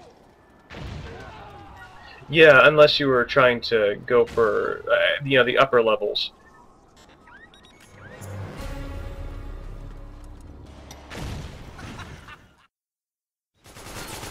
This goes into more technical discussion on the game, but they sort of shoe in what 16 players, or is it 14? What is it? 16? 16, yeah. 16. Okay. So if you check the game out and you play it, you can realize that most of the time the matches are better if you limit the character amount to 12 or even 8. But for whatever reason, they felt the need to shoehorn in 16, which I think is to the detriment of the game. Not only that, but I think a lot of the game's problems, especially when you compare it to the original MGO, is that not only are you shoehorning in 16 characters, you're shoehorning in 16 unique characters that are all completely different from each other. And as such, the models cannot be cloned, really. Whereas in the original MGO, the game, you could have at most on screen at one time four unique models, pretty much, which were the 2 hero characters and your 2 soldier types. And that, I'm sure, kept the overhead a lot lower in terms of what it had to render at any given time. I think that is probably half the reason why the game has so many problems. And in fact, a lot of the earlier glitches had to do with the game having trouble rendering extra characters, and to the point where sometimes it would just completely not render one of the characters in your matches, and they would just be floating rifles for a while, which was a glitch I'm pretty certain what they ended up doing is they lowered the poly count on a lot of the objects, especially the chest objects, I believe. Like, the way that they changed it is that if you had a certain vest on, earlier it would actually render like whatever was under the vest, but they changed it such that whatever's under that vest did not exist anymore on your model if you had like a certain thing covering it.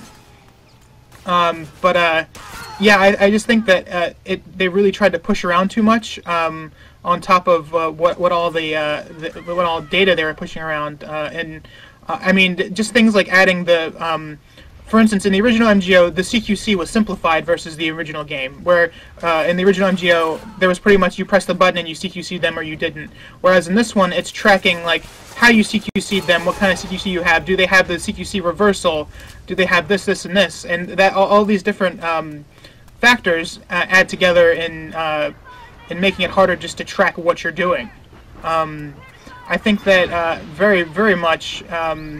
If you play the game, the game itself, the more characters that are on screen, the frame rate just drops dramatically.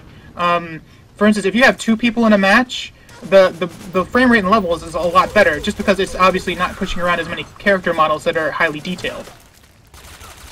Right. Yeah, In Midtown Maelstrom, I think it is, you could just look at the floor and watch the frame rate jump to 60 or something close to 60 FPS, and then look up a little bit, and then it immediately crashes to the floor. And one more thing I want to mention is, in regards to what you're just saying, one of the things that probably would have been the easiest to ditch and has the least positive impact on the game and the most negative impact is the ragdoll physics when getting hit by an explosion or anything of the sort. it's really unpredictable. The netcode seems to have a very difficult time calculating precisely how those probably fairly randomized physics should negotiate themselves in space in regards to all the players witnessing it at the same time, which makes certain strategies kind of non-viable when they shouldn't be, like box rush and shotgunning, which was a lot of what I did in this game with the character I'm using in this match. In the US server specifically, you would box rush somebody, or you knock them down with a shotgun, and then they blip out from for an instant, and like you'd wait for the smoke to clear, and then they're 7 feet behind you in a 9 o'clock position. You had no way to be able to predict they'd be at, and then for earning the shot on them, you're actually punished, and they get the jump on you, and they get the headshot, and you're totally screwed. And I really don't see the point of this. The only thing those physics contribute to the game is occasional comedy value, and not a whole lot else. Pretty much. I mean, you're saying that the way that it works is the way that his game calculated where he lands is completely different from where it calculated on your game. Where on your screen he's at one place, and then on his screen he's on another, and a couple seconds later, the game realizes, on his screen he's over there, so I need to move him there on your screen, and as such, it just makes that whole strategy just unviable, almost. Right, and then you have to consider that for all the witnesses, everybody perceiving that event at the same time. It's a mess. So pretty much 16 different places you are on. You're in 16 different places. Until you're not, and you have no idea what that's going to be until it happens. It's got to be one of the biggest problems with the game on a technical level. Yeah, I mean, I know I've sat at times where like, oh well, I just knocked that guy over, and I just unloaded about 16 bullets into his head. Well, it doesn't register because he's actually over there on his screen, and that's what really counts. Yeah, and I think in the last clip that played, you actually saw that where not Taco Task Force, it's Lanier. I can't remember his name on the boards. Landroverattack, that's it.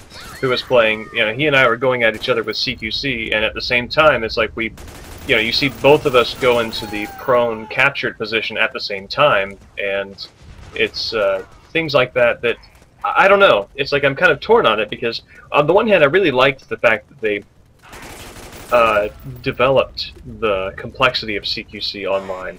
On the other hand, there are some marked problems with its execution, where you wind up with things like that, where people to equivalent skills wind up canceling each other out because of lag instances. Well, I think the thing is not that they developed CQC more than they did, but I think that just the fact that they just didn't really figure out the exact way to implement it that worked with lag and latency. It's not just lag though. It's the animation system has some really bad flaws in it. There's a video out there where someone it's about a half hour long, and I wish I could remember the name of it, but there's a guy that basically goes through and looks at certain animations when players are hit, and he shows systematically where the problems are. A good example of it is when someone's hit by a grenade and they go flying in one direction. Even on a perfect connection, what you'll see is, on your screen you'll go flying in one direction, guy in front of you might see you going in the complete opposite direction. He tries to headshot you, but you're on the other side of the map. Though actually I've seen videos where that does happen, but if you time it just right, it'll register the hit on your screen even right before they teleport to where they are on their screen. And it even which kind of makes it unfair for the person. I don't know. It's a weird gray area in terms of fairness. Yeah, even something that was shown in the video was Snake had acquired 2 dog tags, and I was playing a Snake, and was running up toward a third person who, on my screen, hadn't apparently even seen me yet.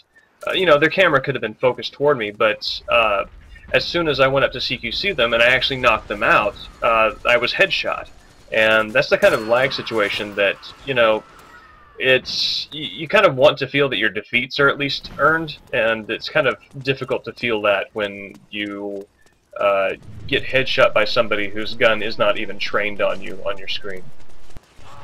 I guess I see what you mean about fairness, though, because if this were not the case, that would mean every shotgun shot, every one shotgun shot meant a second one was guaranteed, or every grenade meant the follow-up was guaranteed, I guess. And that means, I don't know, it's strange. Like, they went out of their way to make grenades and shotguns at close range not be a one-hit kill.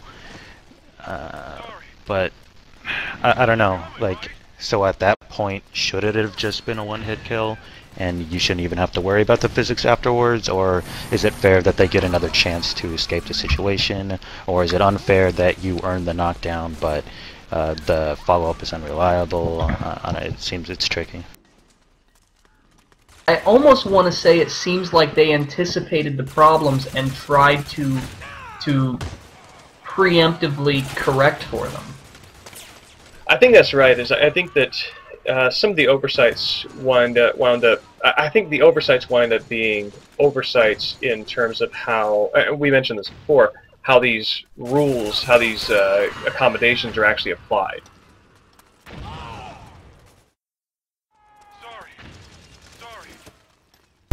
Parker, I think, accidentally outed himself as English native speaker by typing in the chat. Wasn't he kind of prompted or moved to do so for some reason? I don't. Oh yeah, recall, no.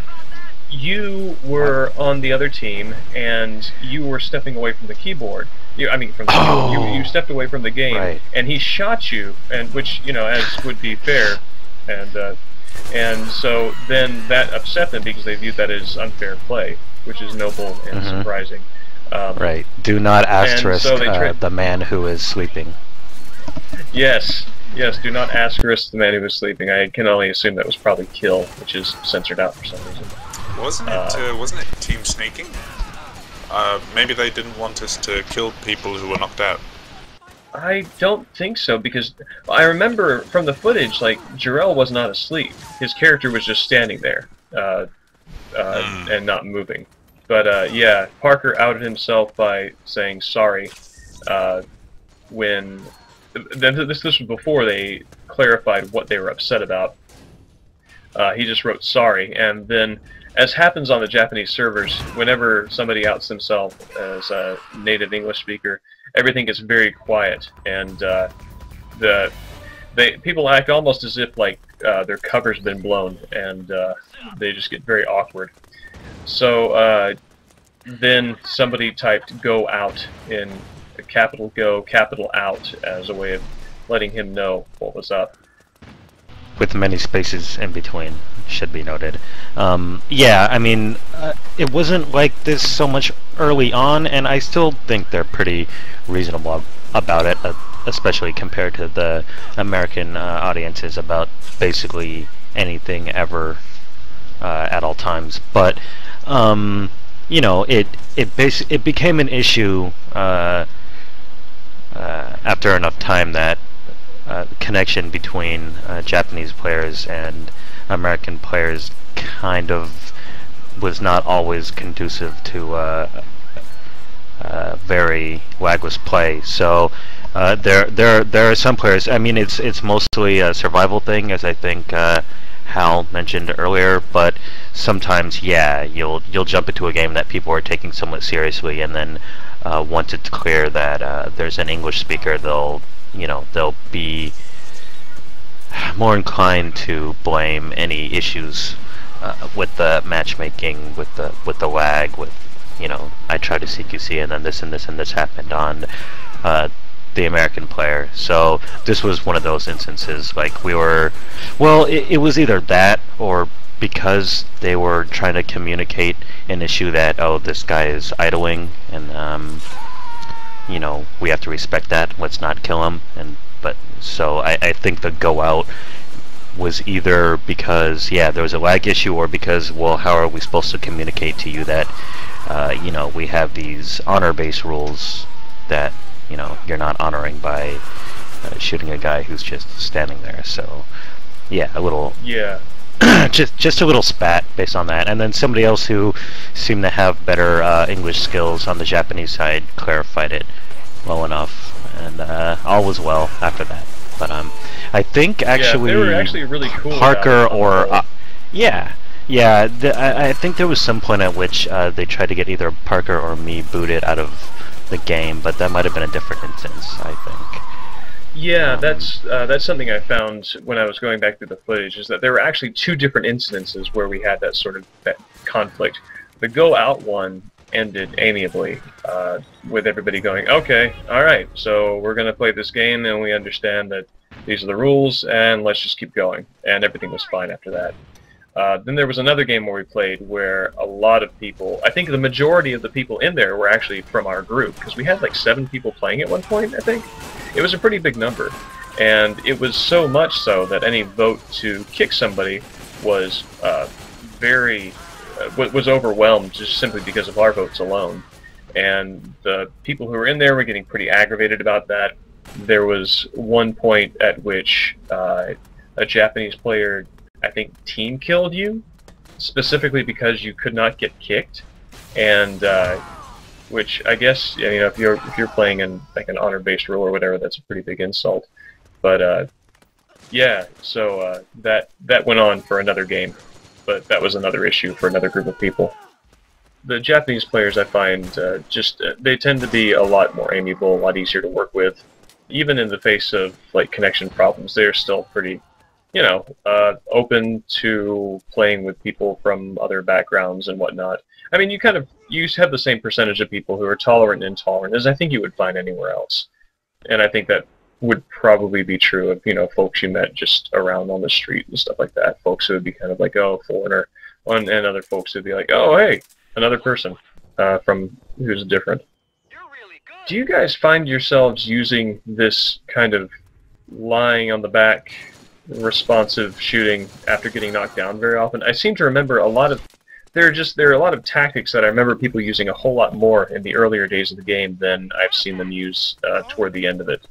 And that seems to be one of them. That and playing dead, which I think Hal mentioned a little while ago. Yeah, I have a pretty bad habit of trying to play dead and failing, because everyone always seems pretty good about checking bodies. I managed to get away with it once, and it was a pretty good example. It was a rescue match, and a lot of people had been going for our Keratan, and they were all sort of strewn about in random positions. So I just laid down on the ground, took my just laid down on the ground. I was on the defending team. Rolled onto my back and just played dead like that. And it worked. They looked around, grabbed the target, and then I popped up and took them out. It's nice to see how you got away with that. I gotta say, I love the Mark 23. I also love sabotaging myself. You're using it with the flashlight too. That gun used to be even better when it first came out, didn't it? Like. Oh yeah, they had to underpower it because it would just mow through people. It came in with Raiden, didn't it? Yeah. Yeah, like I think he was pretty much guaranteed that it would kill in something like half a clip or something at first, and then they tone it down a little bit to where if you just kind of pray and spray, you might not get a full health bar, but it's still pretty good. Yeah, it's also got really, really good auto aim range with a what do you call it? Laser attach. Surveyor. Actually, I think it or comes, that too. Yeah, but I actually think I think it comes with the laser attachment, so that actually makes it automatically kind of beneficial. It's the best of the handguns, isn't it? In that regard, probably. Maybe Merrill's Desert Eagle. I don't know. Yeah, it's kind of like a mini Desert Eagle in terms of its usefulness and just overall range. It's very similar in its value. I gotta say, this choice of hair color, I mean, you're just asking for it. I mean, what are you doing, man? No, I gotta tell you, this is You know, when you're on the battlefield, your choices need to be tactical and fashionable. And if you are going to be caught dead, you need to be caught dead beautiful. It's kind of like the That's red what coat thing, you know. They wore the red coats to hide the bloodstains, so he's got the red hair going to hide the headshot wounds. Exactly. I mean, this is, like I said, this is advice that my dad gave me on the night of my wedding. Which makes you wonder why Johnny just doesn't wear brown. Or at least a darker shade of brown. I noticed as a very secondary note that I think when Otacon is defeated in the Japanese version, he goes "Amadamada," which I think is the same. I think useless, like Dio from JoJo's and "Amadamada," which is like, you know, useless. So that's a way that one anime can help with the decoding of another. Thanks, anime. Without anime, how would we also understand anime? Manime in particular. This is another one of my preferred strategies.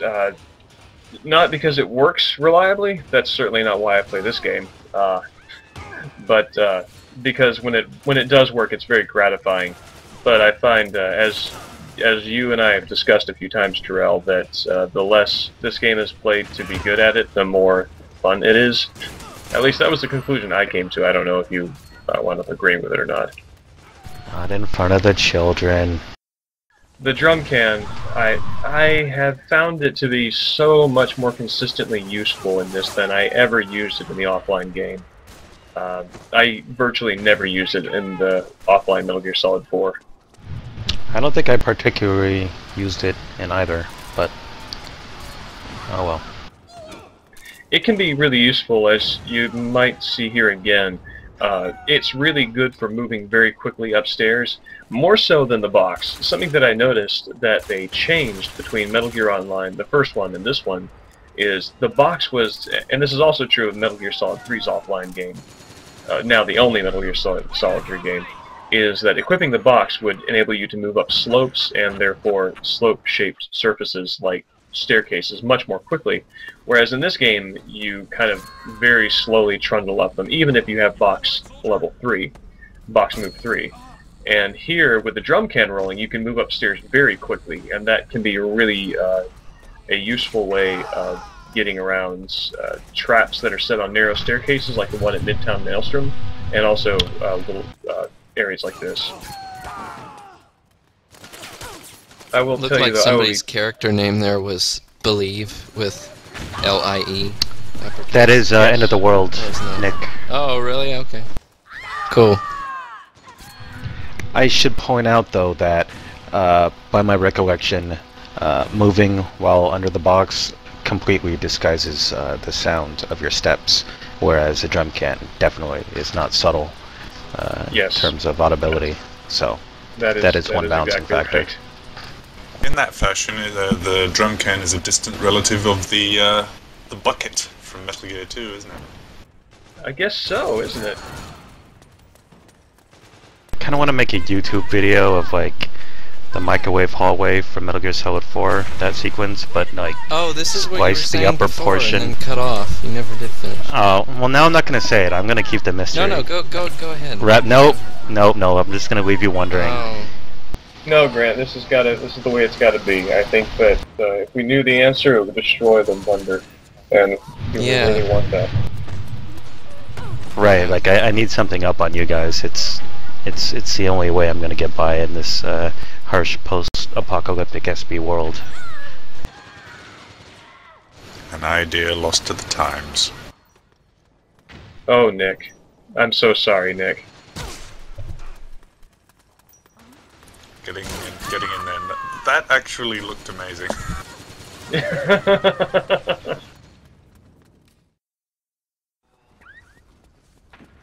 Yeah, what was I even going to say? Drum can. Oh yeah, the bucket. When I was live streaming Metal Gear 2 last night, that question came up, like, how does Snake fit inside a bucket? And I think that might be his secret to his success. Industrial size bucket. It was great because, like, the game clearly wanted to use the logic of the logic of the materials that the bucket was made out of to give it an advantage over the cardboard box, where an enemy soldier was like, "What's this bucket?" and started shooting at it, which they'll do with the box, and if they see you in it, and the bucket will deflect those bullets. But so I took no damage from the cautionary gunshot from the sentry. But then, because the bucket happened to be directly in the path he was walking in, as soon as he touched it, immediate damage. So, you are in a bucket, you cannot be shot, but do not get touched. Were you trying to snipe with a shotgun? What were you... Hey, don't judge me. What were you doing there? Yeah, I mean, you don't even have slugs. It still hurts. It just occurred to me that you were setting yourself up in a sniping position, and yet you only had the shotgun. I don't know what you mean by only, okay? That shotgun and I have been through so much, you can't even begin to understand our love. Well, it looked like you were trying to pull off some shots there and nothing was happening. So... Oh, well, it only looked like nothing was happening. Nothing was The happening. spiritual damage inflicted on the opponent, like, that's immeasurable. I mean... Psychological warfare. There was some serious Dragon Ball Z type shit going on over there. My shotgun is over 9,000. One thing we didn't actually, oh, well, it's the end, huh? Yeah, that's fine, whatever. We didn't actually talk about the shield and the handgun and how cool of a how well that actually works in this, where it's not actually, something that's super detrimental, I think. I mean, I think the shield and the handgun really works well in this.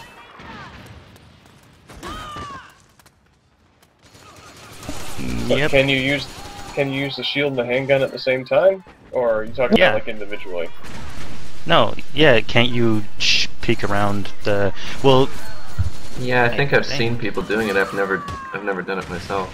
I mean, I've played around with it, but I never took it as a serious playstyle choice. But yeah, I'm pretty sure you could mount the shield and then kind of like Demon Souls with the shield and a spear, kind of like poke out from the side. Yeah, they have to shoot you through the little slat. The eye holes to get a headshot from the front or your feet, but you can crouch down and counteract that a bit. So yeah, it's actually pretty cool. And when they get close, you're not immediately exposed to CQC because you could do a shield bash that knocks them down. And yeah, it's a pretty cool tactic. You don't see a lot of it. I'm not really sure why. Like, we're all standing here saying it's pretty neat, but we've never used it, and then complaining that everyone uses a M4.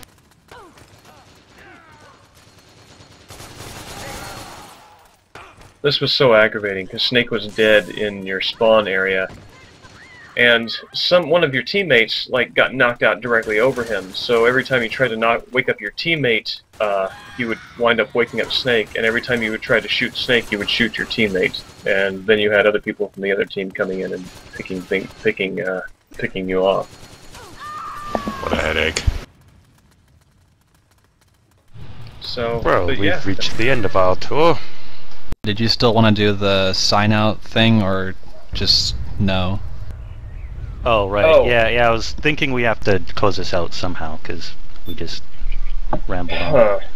Yeah. Is there some typical select button way of signing off? I never accounted for this, and then we never... Yeah, I don't...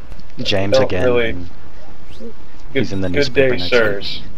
I said good day, sirs. Goodbye, Mr. President. That's abusing your right to free speech. Ocelot really blew it there.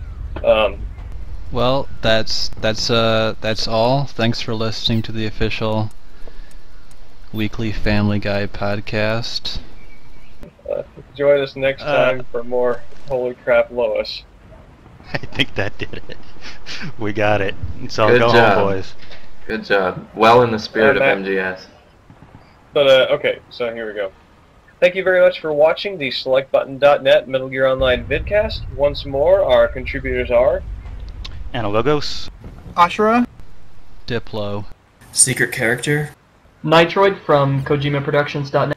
I'm SchwereViper on the forums. And Grant Dempsey. And I am James Howell, adilegian, signing off. See you next time. Alright, that works.